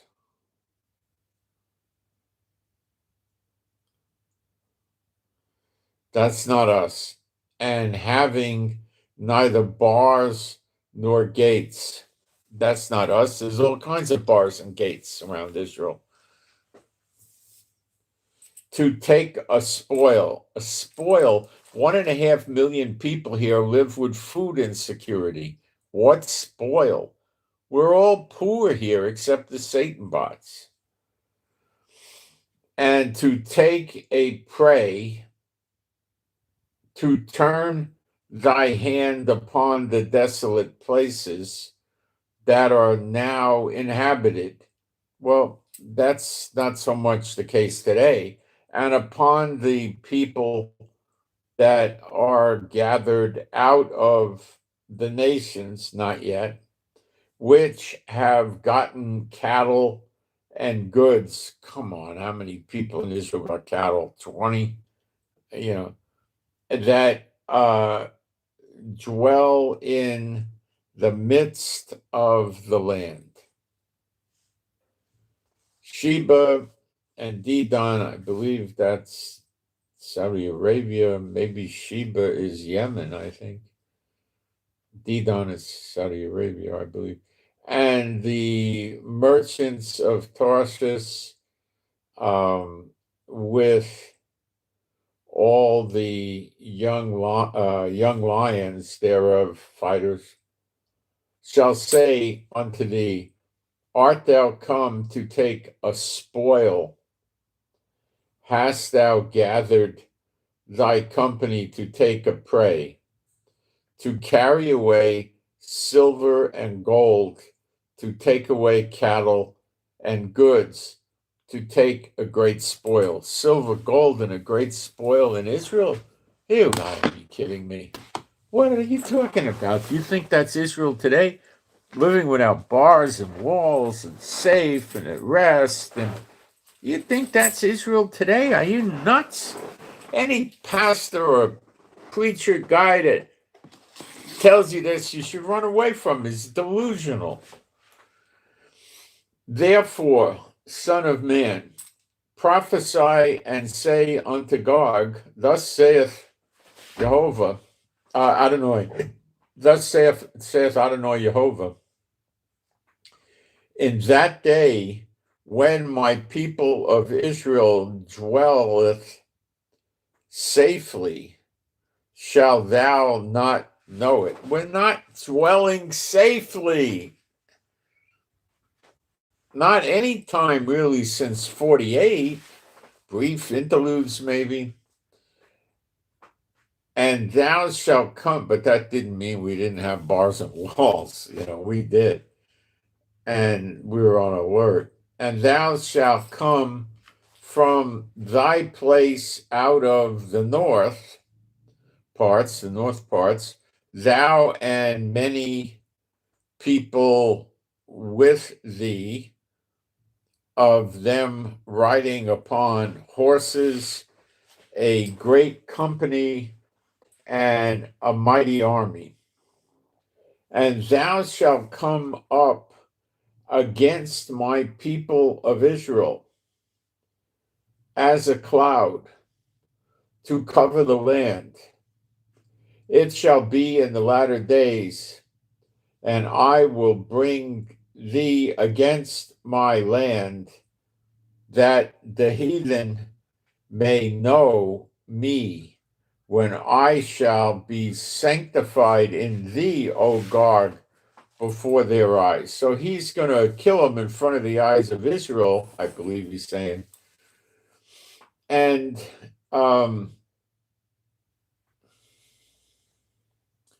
he's saying against his people of Israel. He doesn't call us Israel, Zechariah 12. He calls us Judah and Jerusalem. The tribes aren't back yet. When the tribes are back and we got the land. Yeah, you're okay out there? What did you hear, a cat?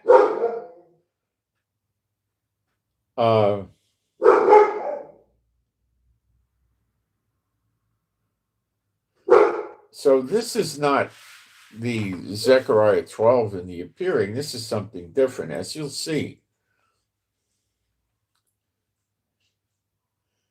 I'll bring thee against my land. That's the hooks and the jaws. That the heathen, the Goyim, may know me, when I shall be sanctified in thee, O Gog, before their eyes. That might be the last thing they ever see, but some may live. Thus saith Adonai Jehovah, as thou art thou he of whom I have spoken in old time by my servant the prophets of Israel, which prophesied in those days many years that I would bring thee against them. And it shall come to pass at the same time, when Gog shall come against the land of Israel, saith, hold on, I got to write something down. Hold on.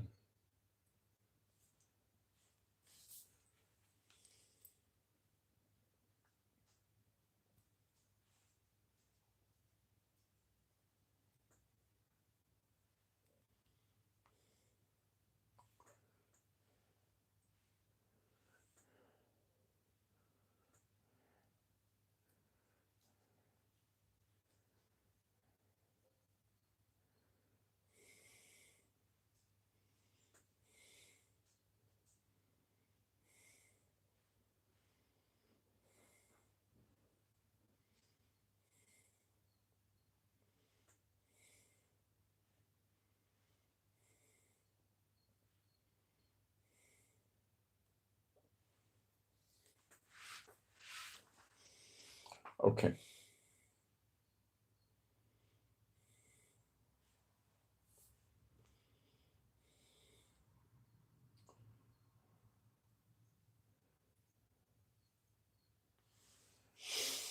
By my servant the prophets of Israel, which I prophesied in those days, that I would bring thee against them. And now I'm in verse 18. And it shall come to pass at the same time when Gog shall come against the land of Israel, saith Adonai Yehovah, that my fury shall come up in my face. For in my jealousy and in the fire of my wrath have I spoken. Surely in that day there shall be a great shaking in the land of Israel, so that the fishers of the fishes, I guess that's plural for fishes of the sea, and the fowls of the heaven, and the beasts of the field, and all creeping things that creep upon the earth, and all the men that are upon the face of the earth shall shake at my presence, at his presence, not his appearing in the sky. And the mountains shall be thrown down, and the steep places shall fall, and every wall shall fall to the ground. And I will call for a sword against him throughout all my mountains, saith Jehovah, Adonai Yehovah. Every man's sword shall be against his brother. So he's getting them to kill each other. And I will plead against him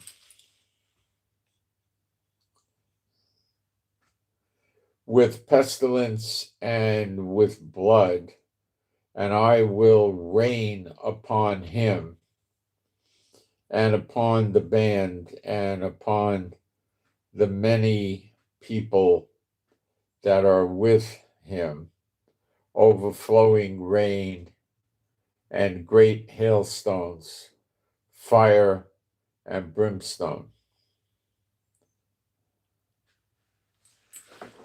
It's not just the people getting burned up like Zechariah 12. Now we're being introduced to other things like overflowing rain, flood. We're being introduced to hailstones as well as fire, and also brimstone. Okay, so it's different. Thus will I magnify myself and sanctify myself, and I will be known in the eyes of many nations, and they shall know that I am Jehovah, Ani Jehovah. Not me, but that's what it's saying. I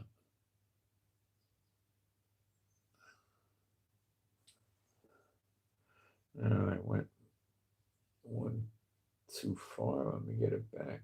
Okay. 39, Ezekiel 39, 1. So we'll just, get, I haven't done this in ages, so we'll get the details back. But this is not for today, but soon, 70 years or so, roughly. Therefore, thou son of man, prophesy against Gog and say, thus saith Adonai Yehovah, behold, I am against thee, O Gog, the chief prince of Meshech and Tubal. And I will turn thee back and leave but the sixth part of thee, and will cause thee to come up from the north parts, and will bring thee upon the mountains of Israel. So a sixth part. So he's going to leave of these nations that came against Israel, he's going to leave 1/6 of them alive. And I will smite thy bow out of thy left hand, and will cause thine arrows to fall out of thy right hand.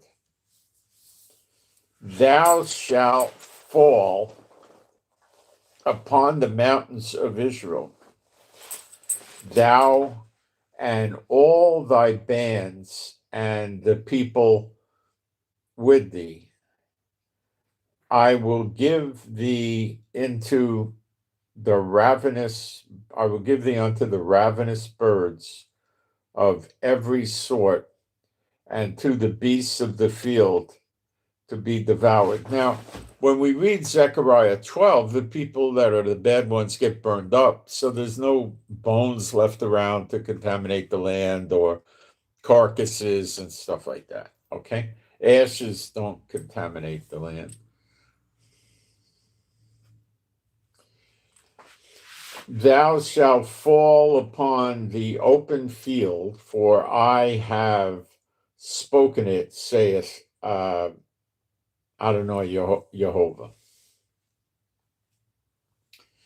And I will send a fire on Magog, and among them that dwell carelessly in the isles, and they shall know that I am Jehovah. Well, that's sending it in the islands, like North, South America. So that's not pertaining to Israel. Okay.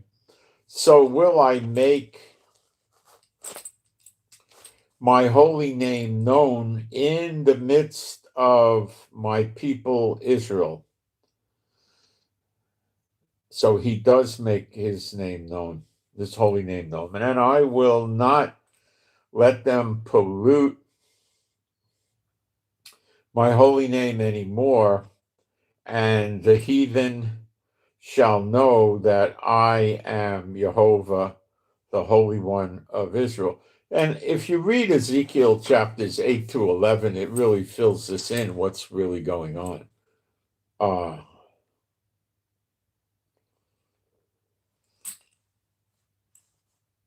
Behold, it is come and it is done, saith Adonai Jehovah.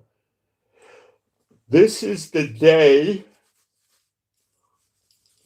whereof I have spoken, and they that dwell in the cities of Israel shall go forth and shall set on fire and burn the weapons, both the shields and the bucklers, the bows and the arrows and the hand staves, as a staff, a wooden staff is a hand stave, and the spears. A spear is like a staff with a big arrowhead on it. And they shall burn them with fire 7 years, so that they shall take no wood out of the field.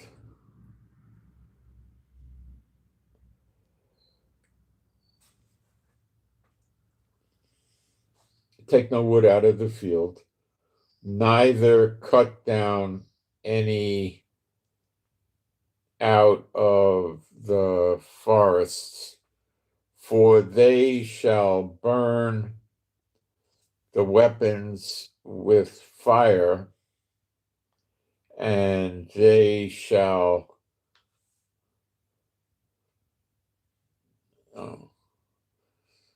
spoil those that spoiled them and rob those that robbed them, saith Jehovah.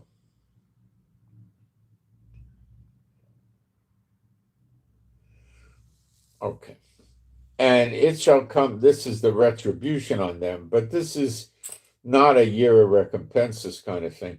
And it shall come to pass in that day that I will give unto Gog a place there of graves in Israel, the valley of the passengers on the east of the sea, and it shall stop those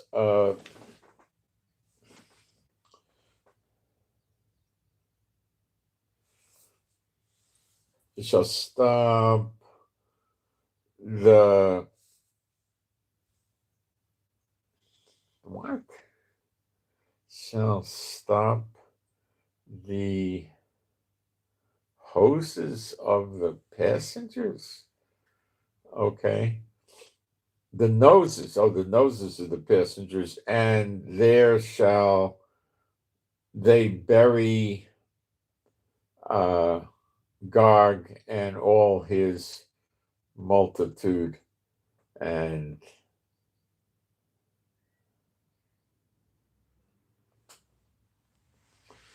they shall call it the valley of Hamon Gog. And 7 months, so for 7 years, they don't collect firewood, they burn the weapons. See, this is after Zechariah 12. They beat their swords into plowshares and their spears into pruning hooks. Here, they beat them, the pruning hooks and the swords back, the pruning hooks and back into spears, and the weapons back into swords. They reversed it, okay? And they may cleanse the land. Okay, so, and 7 months shall the house of Israel be burying of them, that they may cleanse the land. So for 7 months they're cleaning out the dead. Yea, all the people of the land shall bury them, and it shall be to them a renown the day that I shall be glorified.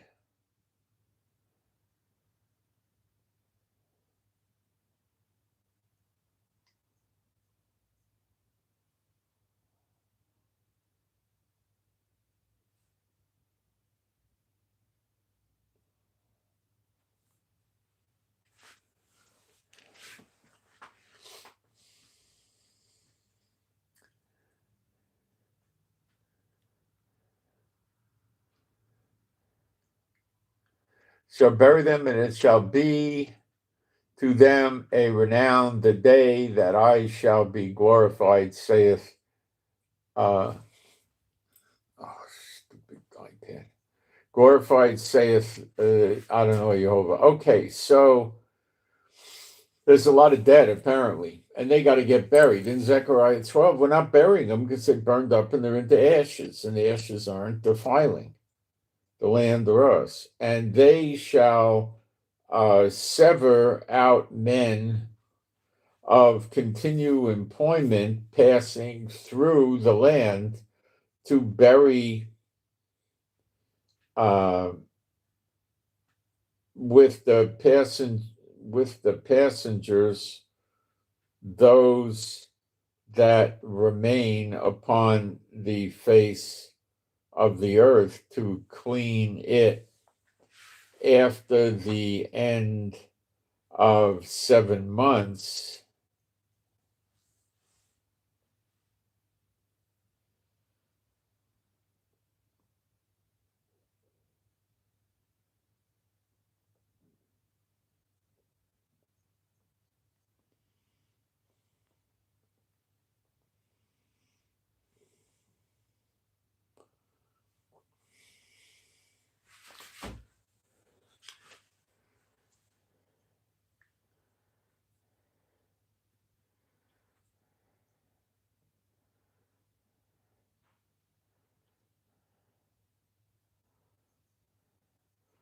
So in verse 15, and the passengers that pass through the land, when any seeth a man's bone, then shall he set up a sign by it till the buriers have buried it in the valley of Hamon God.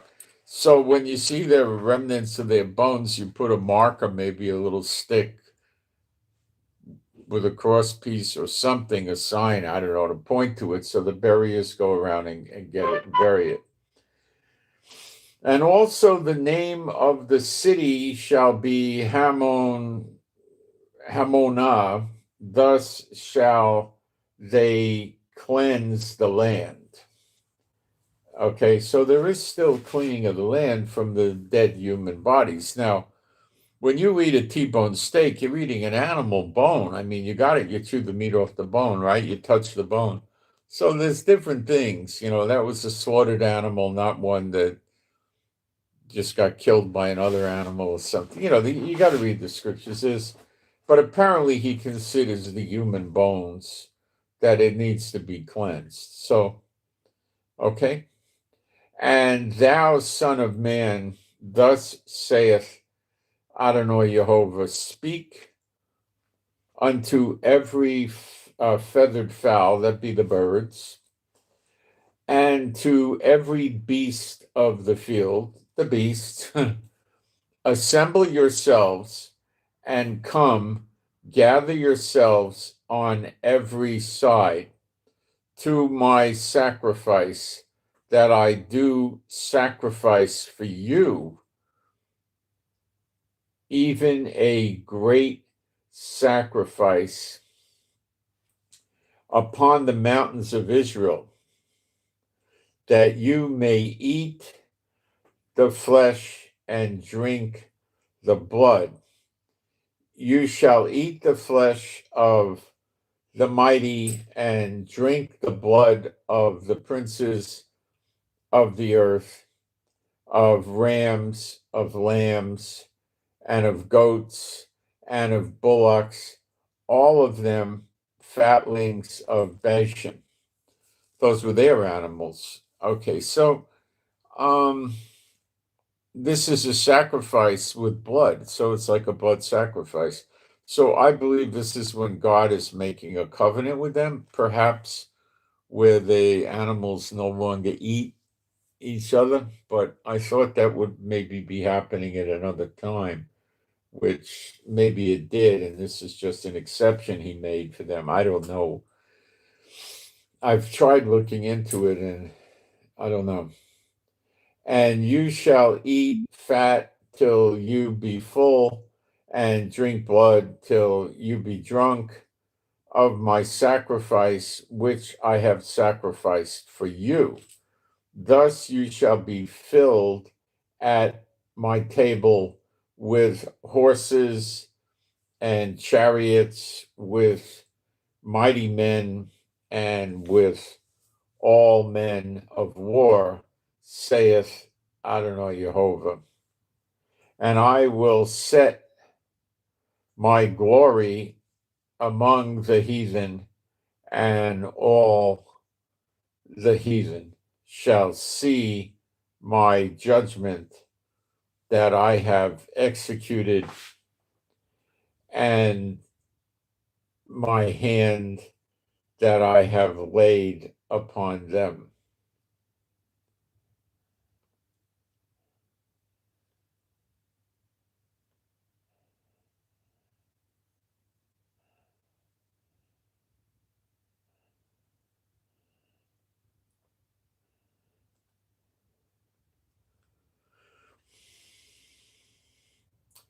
So the house of Israel shall know that I am the Lord their God from that day and forward. So this could make you think that this is Zechariah 12, but it really doesn't lend itself to that at all. And the heathen shall know that the house of Israel went into captivity for their iniquity, because they trespassed against me. Therefore hid I my face from them, and gave them into the hand of their enemies. So fell they all by the sword. That seems to describe your dry bones. According to their uncleanness and according to their transgressions have I done unto them, and hid my face from them. Therefore, thus saith the Lord, Adonai Yehovah.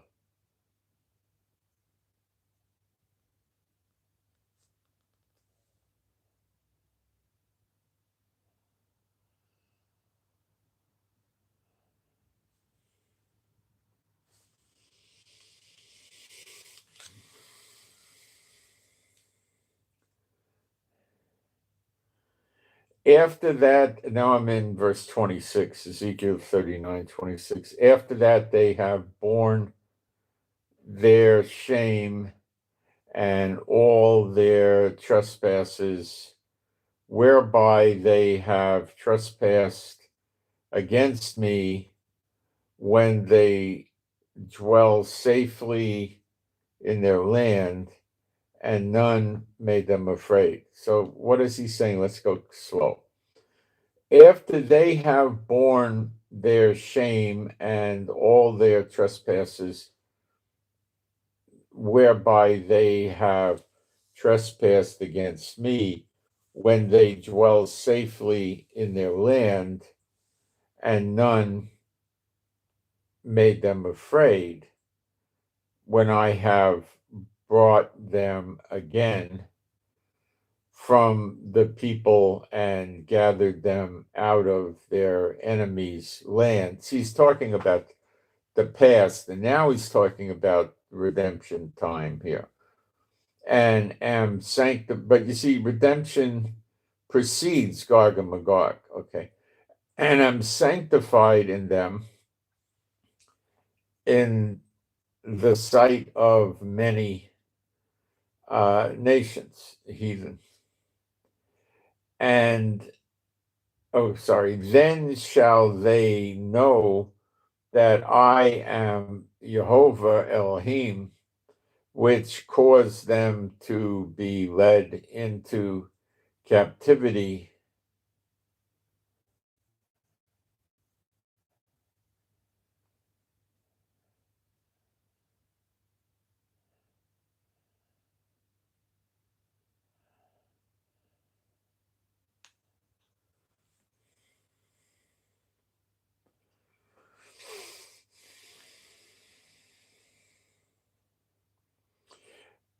Into captivity among the heathen, but I have gathered them into their own land, and have left none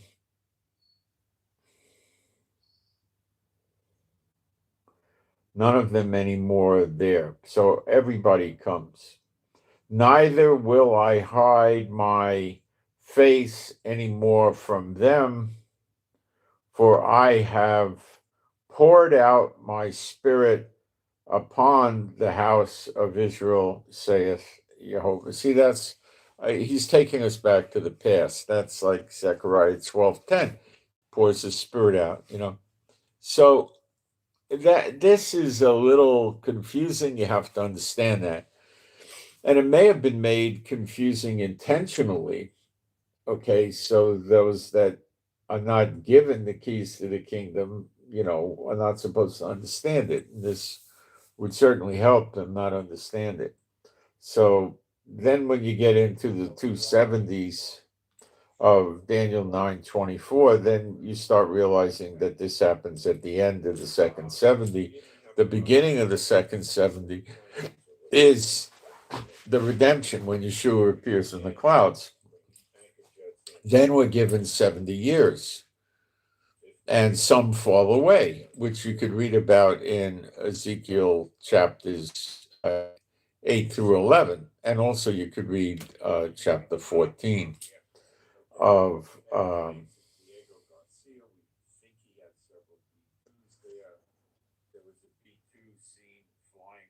what I can do also to add to this is I could read Zechariah 14, which is this. Zechariah 12 and 13 is the days we're coming into, and then you get into Zechariah 14. See, the church stops at Ezekiel 38 and 39, so they could sell you on the whole thing, happening now, because they want to see bad things happen to you, and they want to see confusion and all the sick stuff. Okay.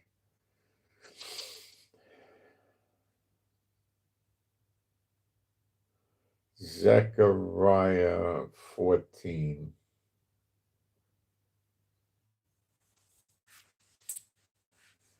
Behold, the day of the Lord cometh. Now it's talking about the day of the Lord. And that's not that day. That's the day of the Lord. That's Gog and Magog. Behold, the day of Jehovah cometh, and thy spoil shall be divided in the midst of thee. What spoil is Israel got to speak of? Okay. For I will gather all nations against Jerusalem to battle, and the city shall be taken, and the houses rifled, and the women raped, and half the city shall go forth into captivity, and the residue of the people shall not be cut off from the city. So this is a very complicated passage, but it fits in very, very well with Ezekiel 8 and 9, which the church is ignorant of. Okay, so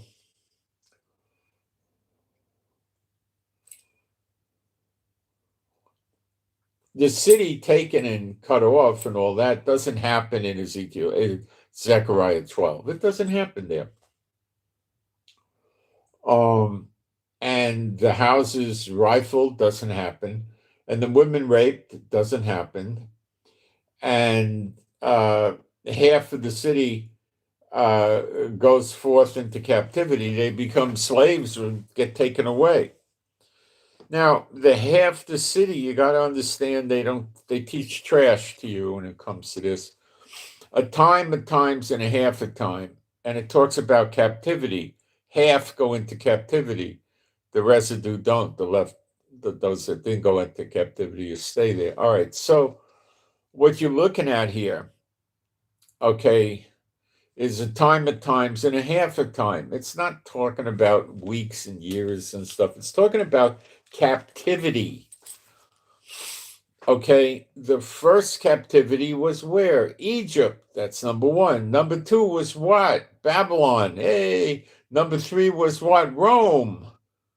When they had the rebellion and they burned the temple and everything. 70 A.D. They took 200,000 slaves there. Okay, then we didn't have any captivity because we didn't have, we weren't together. We're scattered all over the world. All right. So then what happened? Nothing yet, but it'll soon happen. After redemption, we get, the Gog and Magog, where half of Jerusalem goes into captivity. That's the half a time. And the rest stay there. Why do they stay there? Because in Ezekiel 9, God puts his mark, his name, I would think, in our forehead, and nothing bad happens to us. That's why the residues stay there. You got to read Ezekiel 8 to 11 to understand Gog and Magog, and they don't teach you that. And then it says in verse, no, verse 3 we go to.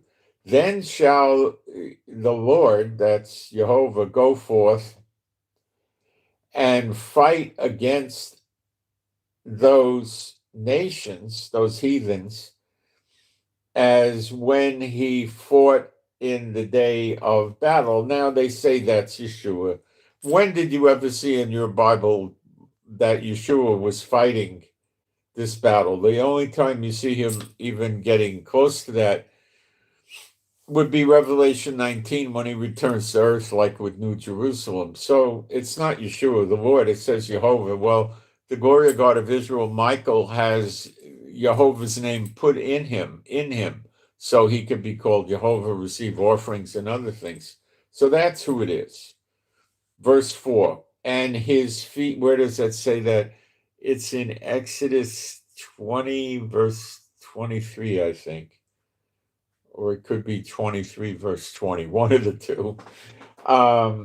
And his feet shall stand in that day upon the Mount of Olives. That's not Yeshua, it's the glory of God of Israel, which is before Jerusalem. Now, you read a lot more about this in Ezekiel 8-11, if you take the time to read it. Most of you are afraid to read it because Pastor Mary or Pastor Bob won't cover it with you. Which is, or if you do read it, then you're going to go ask him, what does it mean? And you'll get led astray again. Which is before Jerusalem on the east. Trust your Bible. So the Mount of Olives is a third of a mile to the east of where the temple would go. And the Mount of Olives shall cleave in the midst, splits thereof towards the east and towards the west, and there shall be a very great valley, and half of the mountain shall remove towards the north and half towards the south, and you shall flee to the valley of the mountains, for the valley of the mountains shall reach unto Azal. Yea, you shall flee like as you fled from before the earthquake in the days of Uzziah, king of Judah, and Jehovah Elohim shall come, and all the saints, all the holy ones with thee. That doesn't happen really in Zechariah 12 that I could ever pick up, so it's different, of course. This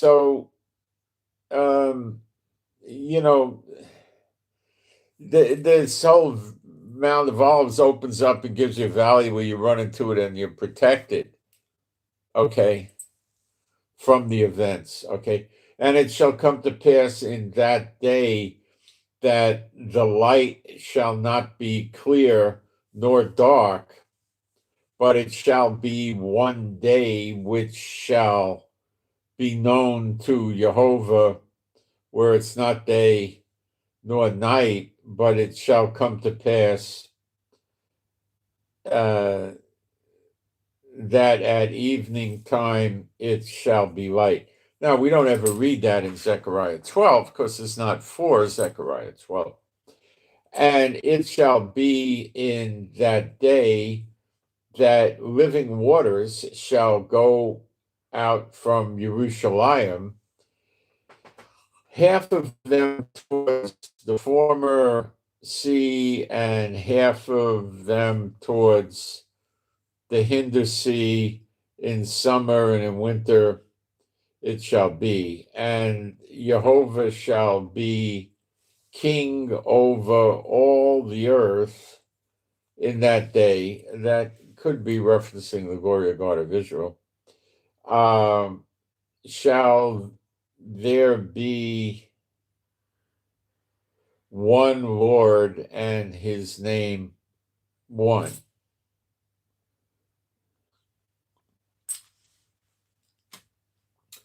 All the land shall be turned as a plain from Geba to Rimmon, south of Jerusalem, and it shall be lifted up and inhabited in her place, from Benjamin's gate unto the place of the first gate, into the corner gate and the Tower of Hananel. So this is talking about a very local piece of land in Israel,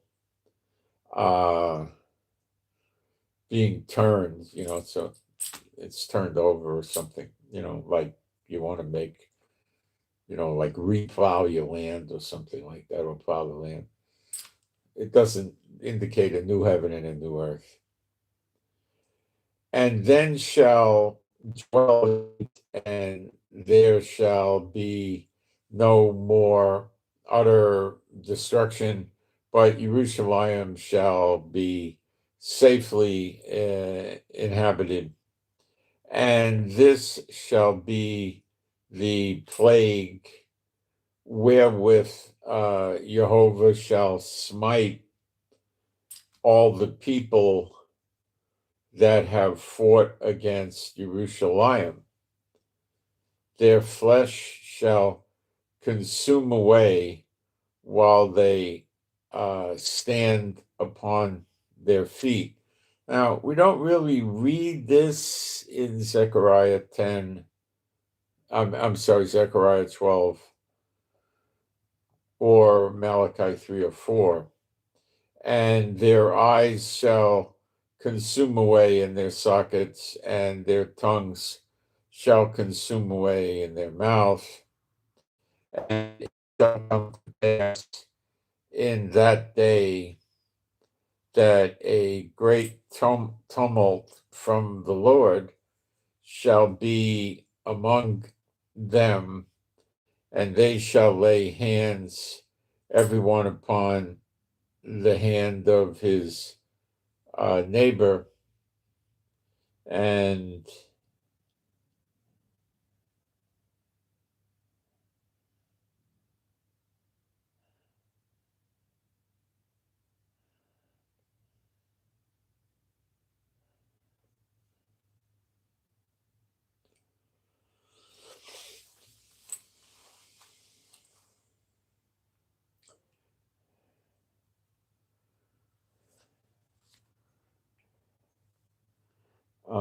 now I'm in verse 14.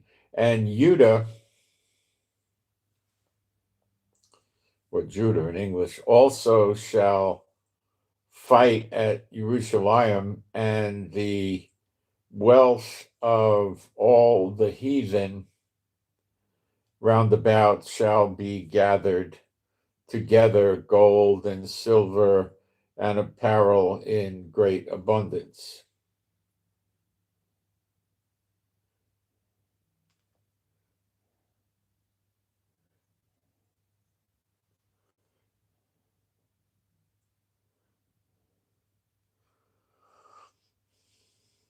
Now I'm in verse 15. And so shall be the plague of the horse, of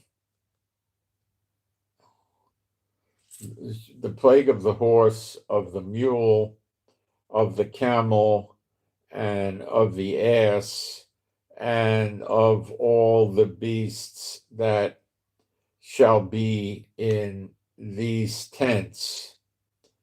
Maybe that's because they dedicate the animals to their gods or something like that. I don't know. As this plague, or maybe it's because these animals are really assisting them attacking God's people, and that's why the animals go. It could be that too. And it shall come to pass that every one that is left of all the heathens which came against heathen nations, perhaps came against Jerusalem, shall even go up from year to year to worship the king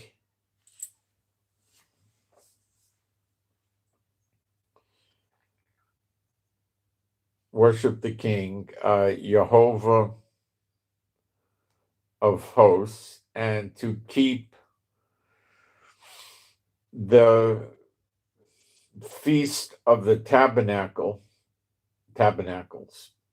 And it shall be that whoso will not come up of all the families of the earth unto Jerusalem to worship the King, the Lord of hosts,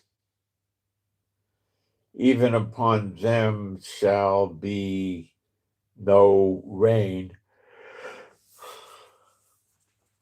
So if they don't come up and worship the Feast of Tabernacles, they get no rain, and no rain means famine. And if the families, and dehydration in an extreme, and if the family of Egypt go not up and come not that have no and come not that have no rain, there shall be the plague wherewith the Lord will smite the heathen that come not up to keep the Feast of Tabernacle. So, I mean, if the law was completely dead, why would there be a Feast of Tabernacles? This shall be the punishment of Egypt and the punishment of all nations that come not up to keep the Feast of Tabernacles. In that day shall there be upon the bells of the horses holiness unto the Lord, unto Jehovah, and the pots in Jehovah's house, the temple, shall be like the bowls before the altar. Yea, every pot in Jerusalem and in Judah shall be holiness unto Jehovah of hosts, and all they that sacrifice shall come and take of them and seek them, and in that day there shall be, you see, that's different from the Mosaic law, where you're going to go and take bowls and that sacrifice and take of them and seek therein, and that doesn't sound like Moses' law. And in that day there shall be no more the Canaanite in the house of the Lord of hosts. So I hope that you found that interesting. I want to check a scripture real quick here. Hold on.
Let me read you Ezekiel 45, verse 17, referencing the next temple. It shall be the prince's part to give burnt offerings and meat offerings and drink offerings in feasts and in the new moons and in the Sabbaths, in solemnity of the house of Israel. Okay, so the anointed prince is doing sacrifices for the Sabbath in the next temple. Now I'll be right back and we'll talk about this.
So it looks pretty obvious to me that when the next temple is here, which could be any day now, you're we're going to be doing something for the Sabbath.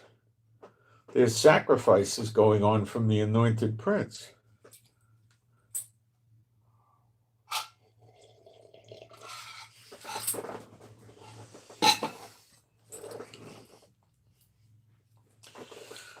So does that make me think that perhaps we'll be observing the Sabbath then again?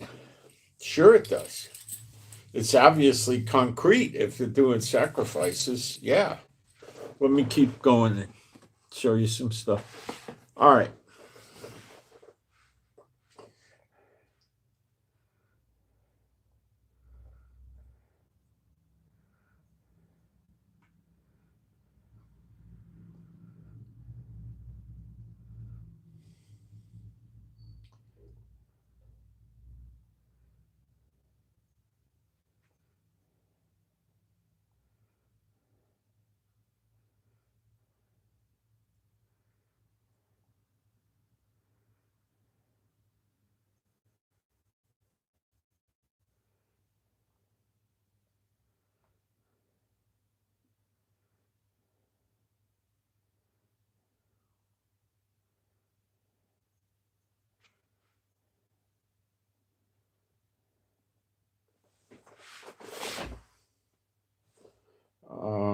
Let me look for another verse here.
So now we're in Ezekiel 46, verse 9. I don't know if this is the right verse. Let's read it.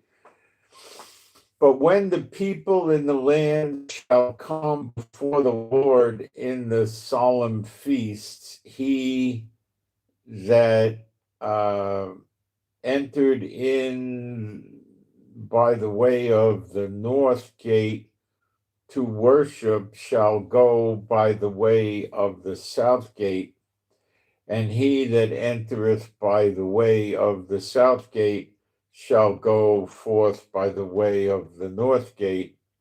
He shall not return by the way of the gate wherewith he came in, but shall go forth over against it. Now, there is nothing like this in Moses' law, yet this is still the law of the next temple. So it's the law.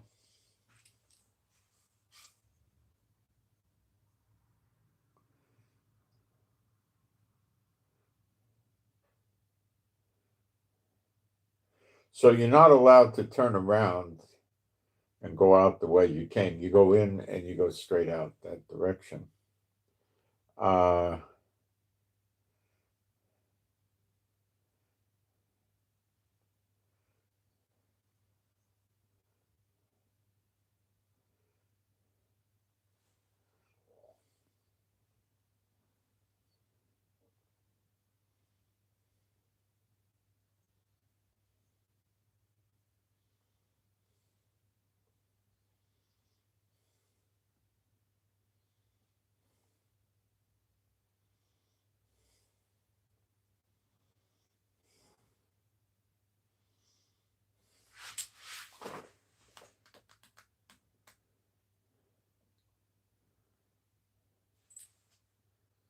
Now we read Ezekiel 46, 3. And let me find it.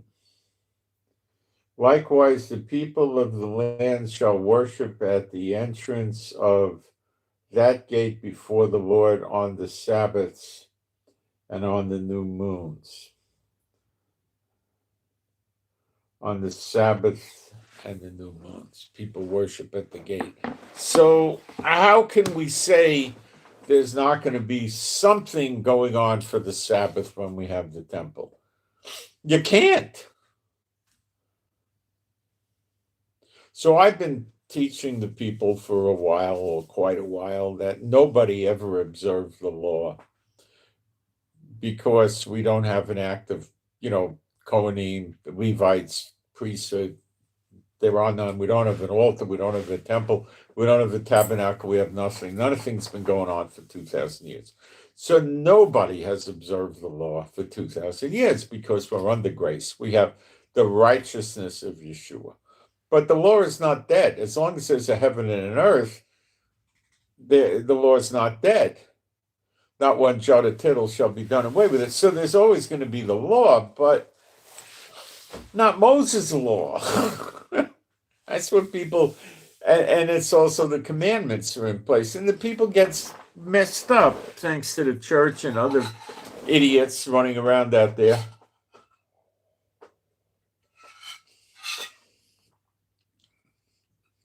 And they tend to take it overboard in observance and, or under whatever. They do it wrong. Because, okay, let's go back. So if you break one part of the law, you broke it all. So for 2,000 years, we've broken the law like crazy because we can't observe the law without the priesthoods being active and the altar, the temple, the tabernacle, whatever. Okay, we need it. We don't have it and it's not going on. So we're all breaking the law. So that's why we're under grace. Okay. But when there's the next temple, we'll have to go back to observing some aspects of the law. But there's a different law in place, like the law of the next temple. Ezekiel 43, it mentions the law of the next temple. Okay? It's changed. You got an anointed prince in the temple now. You got the glory of God of Israel in the temple. You got him doing sacrifices in front of the glory of God of Israel in the temple. I mean, we never had this going on before.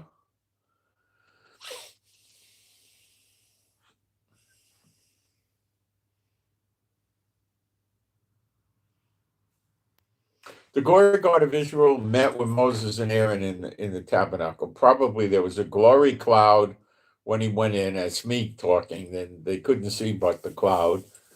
Moses and Aaron may very well have seen him, you know. Uh Maybe not. I don't know. Maybe yes, maybe no. I don't know. Um when Moses was up on Mount Sinai with him all those days, I'm sure he saw him, or I'm reasonably sure he saw him. Okay. So something's up with the Sabbath. So I knew that we never really did follow the law correctly. Okay. And we're told that Yeshua made all the food clean. Remember when the sheet came down, there weren't people on the sheet. He wasn't saying, I'm making all these people clean. The Jezebels, the Satan bots, and no, he never said that. Okay, the drinkers of blood no, he never said that. He put the animals down. So he was talking about the animals being cleaned. And then in return for that, the heathen that came to faith, the goyim that came to faith, would be clean because they were still eating unclean foods, apparently. Okay, so that went on. And when they sent the messages to the believers from the goyim in what we would call Europe today, they told them not to eat strangled meat with blood in it, or sacrifice to idols, and not to do fornication, and but they couldn't give them license to go break Jeremiah. Galatians 5:19 to 21, or go out and murder and get drunk. So that those verses were not a big list of everything you can and can't do. Because if you just take that little condensed list, well, they could run around, commit murder, and same sex things, and that's not the case. Okay, so you gotta use your noggin here. All right. And we already covered some weeks ago the list of the scriptures of the things you can't do in the New Testament and what you're supposed to do. But it's evolving, it keeps changing. So that's why I was talking about the Sabbath, and then the Lord corrected me and told me, no, no, no, you got to knock that stuff off. You can obey the Sabbath, but the problem is you get into that as a command, and you can't. Nobody's obeyed the Sabbath in 2,000 years, by the way, because there's um, no offerings or priesthood to do it. Now you could obey the Sabbath in the Ten Commandments, which basically means just not to work, but the Ten Commandments were, as time moved forward, replaced by Moses' law, and then it moved forward and was replaced by Yeshua's teachings and his commandments and stuff like that. So yeah, they were running around preaching on the Sabbath. They weren't really strictly observing Sabbath because Yeshua is the Lord of the Sabbath. But what you have to understand this, and you have to get it in down cold. If you break one part of the law, Moses' law, you broke it all. So if you're doing the Sabbath and you're not working, what is Moses' law, which replaces the Ten Commandments, I would think, because it came after, is has to be sacrifices and offerings at the temple on the Sabbath by the priesthood, and that's not happening. So you broke the law. No matter what you tell yourself, you broke the law. You broke the Sabbath. So people would ask me about doing the Sabbath, and I never should have said. I was saying, well, okay, observe the Sabbath. This is what I never should have done that. But I was also at the same time saying nobody ever really did observe a Sabbath in 2,000 years. But I wasn't being clear enough, and I didn't bring it out the way the Lord wanted me to. Okay, so maybe by implication, indirectly, I was telling you about the Sabbath, but it wasn't good enough. And it's not just the Sabbath, it's the food and the other things. Okay. So that's that. Okay. Uh,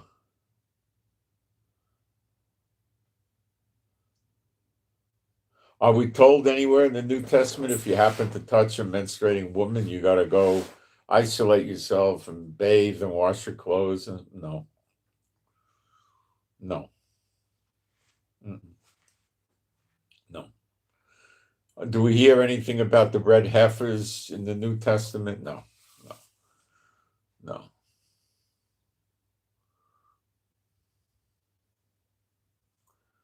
So there's probably some Sabbath worship coming to pass because of it appearing there. But remember what, I don't know everything about what's going to be with this. Is it going to be that there's not going to be any working on the Sabbath? Well, it looks that way because there's people going to the temple on Sabbath, so it appears that way.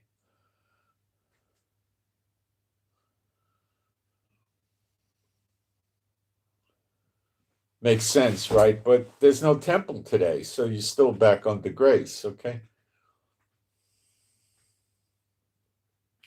If this makes sense to you.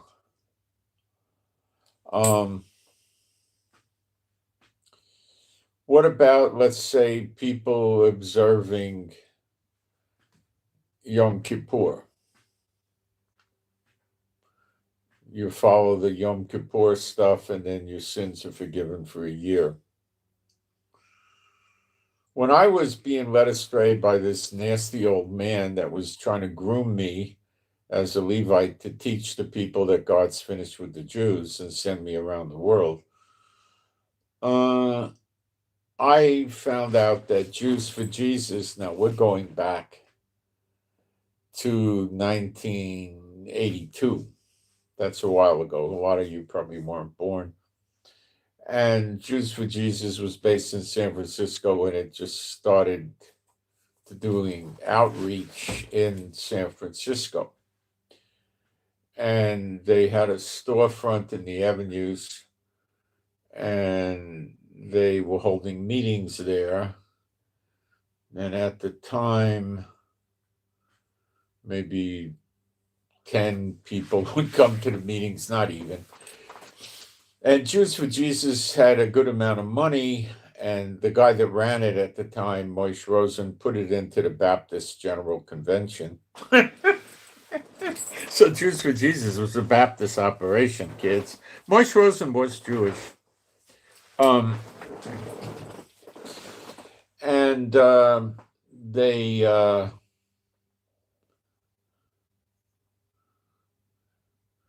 they had a band there too. They had how many pieces?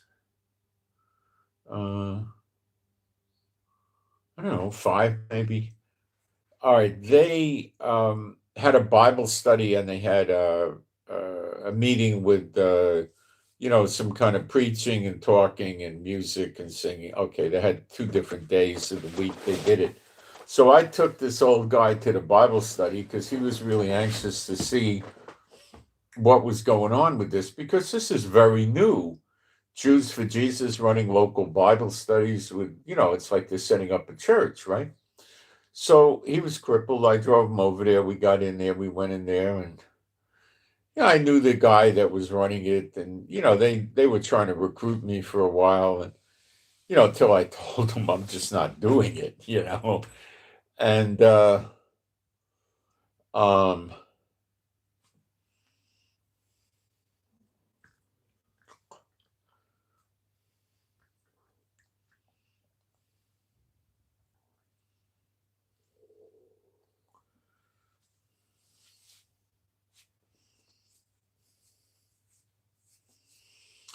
we were talking about Yom Kippur. Maybe it was around Yom Kippur.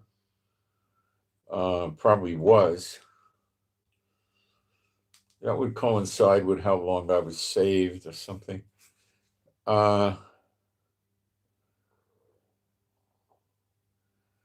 yeah, anyway, so he told me that observing Yom Kippur is a sin, but he said they don't know it. And that always stuck with me. Initially, he explained it to me and I believed it. And then years later, I was forgetting it and then got back. Okay, it is a sin. Because where do you get your righteousness? Is from Yeshua and when he died for us, right? That's what gave you the righteousness. That's what God recognizes. That's the righteousness that God recognizes in you is from Yeshua, from faith. Got it? Okay. What is Yom Kippur doing? Well, you make him believe you no longer have any righteousness in Yeshua, and you're going back to pre-Yeshua days before he did the work and trying to get righteousness through the law, which you could never do. There's your sin. So is it a sin if you think now in this day and age you must observe Sabbath or you're going to go to hell? Or you're in trouble and you're walking around in sin? That's based on a complete misunderstanding of what's going on, because there is no priesthood, there is no altar, there is no temple, there is no tabernacle, there is no complete Sabbath, nor is there, the first day the moon is spotted, or any of the holidays are being observed. None of them, nothing is being observed correctly because of that. Okay? So when you start saying, oh, you don't do that, you're going to hell and this and that, you're pushing Moses' law again. You're trying to bring people back under the bondage of the law, and you're ignoring what Yeshua did by giving you grace and setting you free for that. Now, things change when we get redemption and we have the next temple, yes. Or when we have the next temple, things change. Yes, yes, yes. But not today.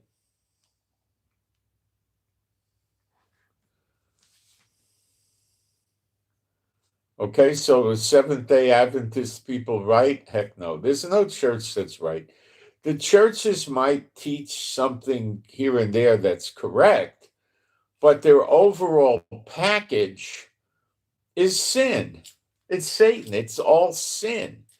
Incorrect fellowship, seditions, divisions, variants, different doctrinal statements, idolatry. Come to the cross, that old rugged cross, and they go up there, sit down, kneel, start crying and praying at the cross.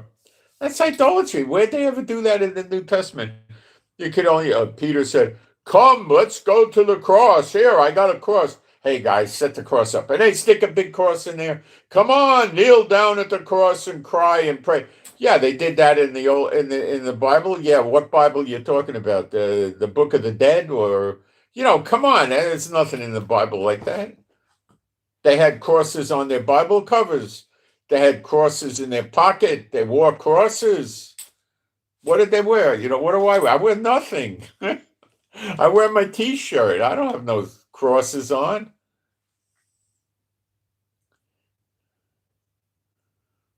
No. Well, you don't need it. You shouldn't have it. It's not right.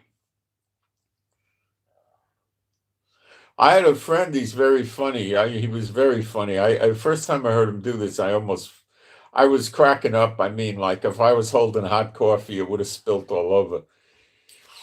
He is a Jewish kid I grew up with, and not a kid, he's an old man like me. And somebody was doing the sign of the cross, and then he says, he starts going like this, and he's saying, I make the sign of the Jewish star. He was laughing about it when he did it. He wasn't at all serious.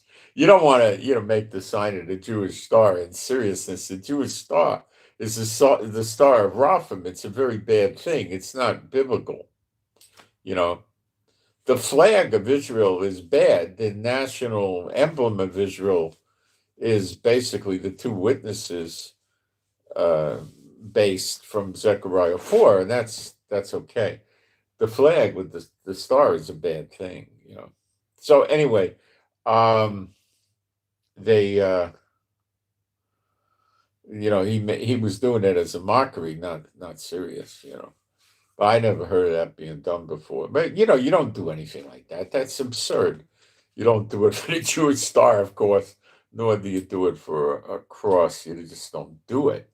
It's not correct. So,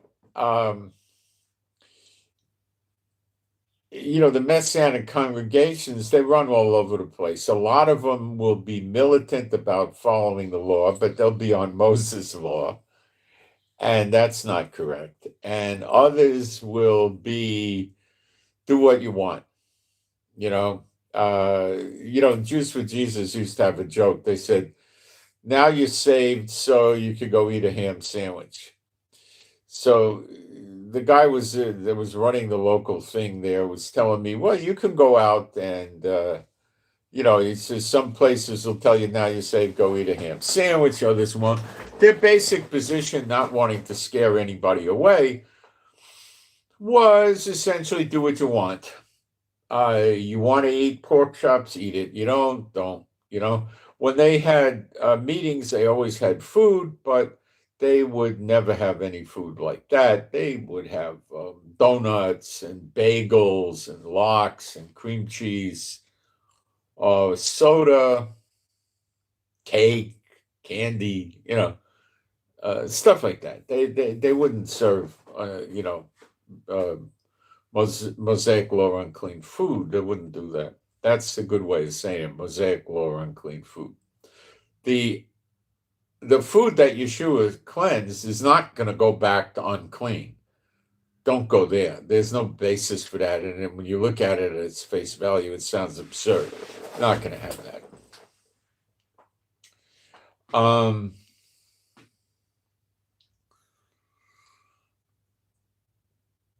I don't know exactly how we're going to dress. I have a good idea, but I don't think we're going to be wearing the clothes that we wear today. The men aren't going to be wearing tight blue jeans. I like blue jeans. I've been wearing them my whole life. I like them better than anything else. I'd rather wear blue jeans than, a $3,500 men's suit or something, I never liked wearing men's suits. They're a pain in the neck. I don't like them. I haven't had a suit on in, I don't know what, 15, 20 years more. I don't know. I don't wear them. I haven't had work shoes on. What do I think it'll be like? Sandals and a robe type garment, or a tunic over the head, tunic or something like that, or maybe a combination in cold weather. And no pants. You might have some kind of underpants, I'm sure, but it would be like underwear maybe or something. But you'd have the robe thing coming down, and you could have them made out of cotton. You could have them made out of flax. You could have it made out of wool.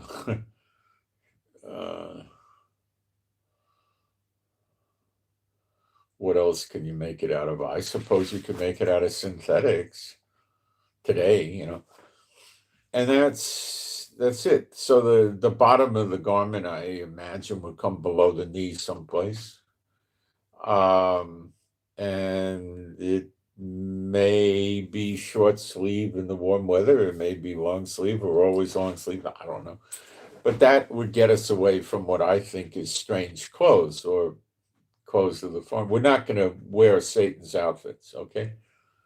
The satanic clothing designers make the clothing and then we wear it, and we're not going to be running down that path.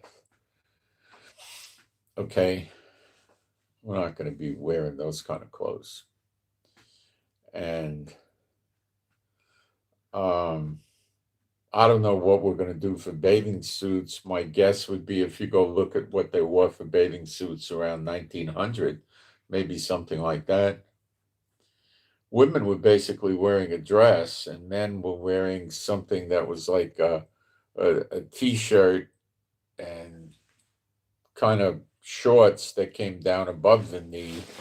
Maybe these would come down at the knee or below the knee. I don't know if we even ever wear those. I mean, I have no idea. It may not come about because it's skin tight.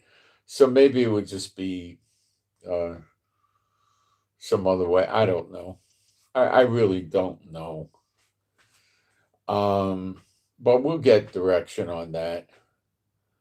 Bathing suits may be off the table, you know, uh,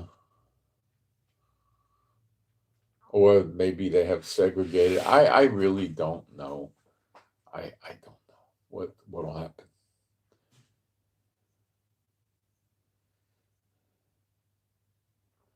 And women will be wearing, I guess, what they wore back then, which is going to be, you're going to be wearing non-revealing clothing. That's the bottom line. You're not going to be wearing low tops, and it's going to have the wife beater T-shirt. You're not going to wear that as a woman. I don't even know if men will wear those, and it's going to be pretty non-revealing type thing. I think there'll still be makeup, but it'll be more sedate. Um, Maybe not, but I think there'll be perfume, and I think there'll be incense. I think that stuff will be popular. Um, I don't think anybody's going to wear high heels, and unfortunately, I don't think anybody's going to wear cowboy boots. Well, I wouldn't mind that. Could you wear a cowboy hat with your robe and stuff? Well, you'd be wearing strange clothing. So probably not. Um, so you know, there yet will we be wearing sunglasses? I think not, because we'll have a new body, that everlasting body, and it says the sun will be 7 times stronger. Doesn't it say that? So I think we probably have better eyes, and it won't bother us to have that. I don't think we're going to be spending a lot of time in books and computers. There won't be computers, I don't think, or anything like that. Books maybe, but not computers. Um, Most of us would have much better eyes if there were no TVs, computers, and phones and stuff like that. We'd have much better eyes. Also, if we had better diets, but the Lord will clean it up for us. So, um, is cooking going to be a big deal? Oh, I think so. I think so. Seasoning and all the spices. Oh, yeah, yeah. You'll have all of that. Um, People will be figuring out all kinds of way to make food delicious. Um, Beds, I don't know how that'll happen. It'll happen, I guess. I don't know. I don't, we got, we can sit here for days.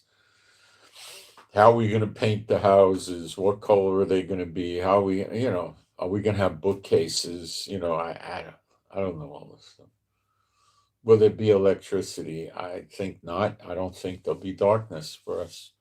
And I don't think we need to sleep when we get everlasting life. That's a hunch. I can't guarantee it. But by the light by day, the light by night makes me think that we're not sleeping. We don't have to sleep. So we'll see. We'll get all the answers when it happens. So um,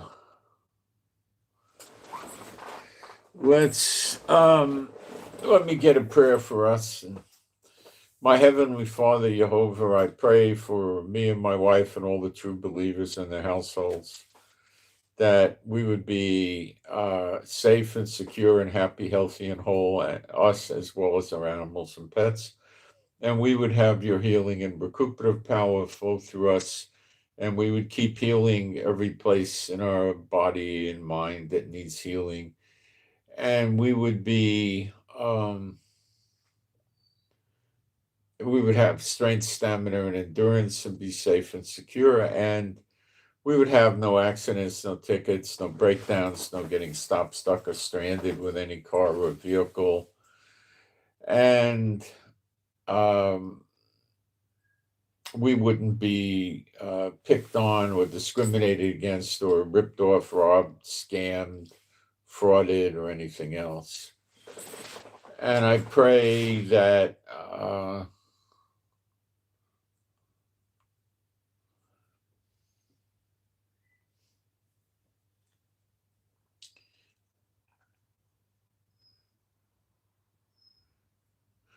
we learn the scriptures better, and that the videos are better and the live streams are better with better Bible teaching. And I pray for more insight as to what's going on in the world. And I pray that the people picking on me and bothering me and harassing me, you would deliver me from them. And I pray for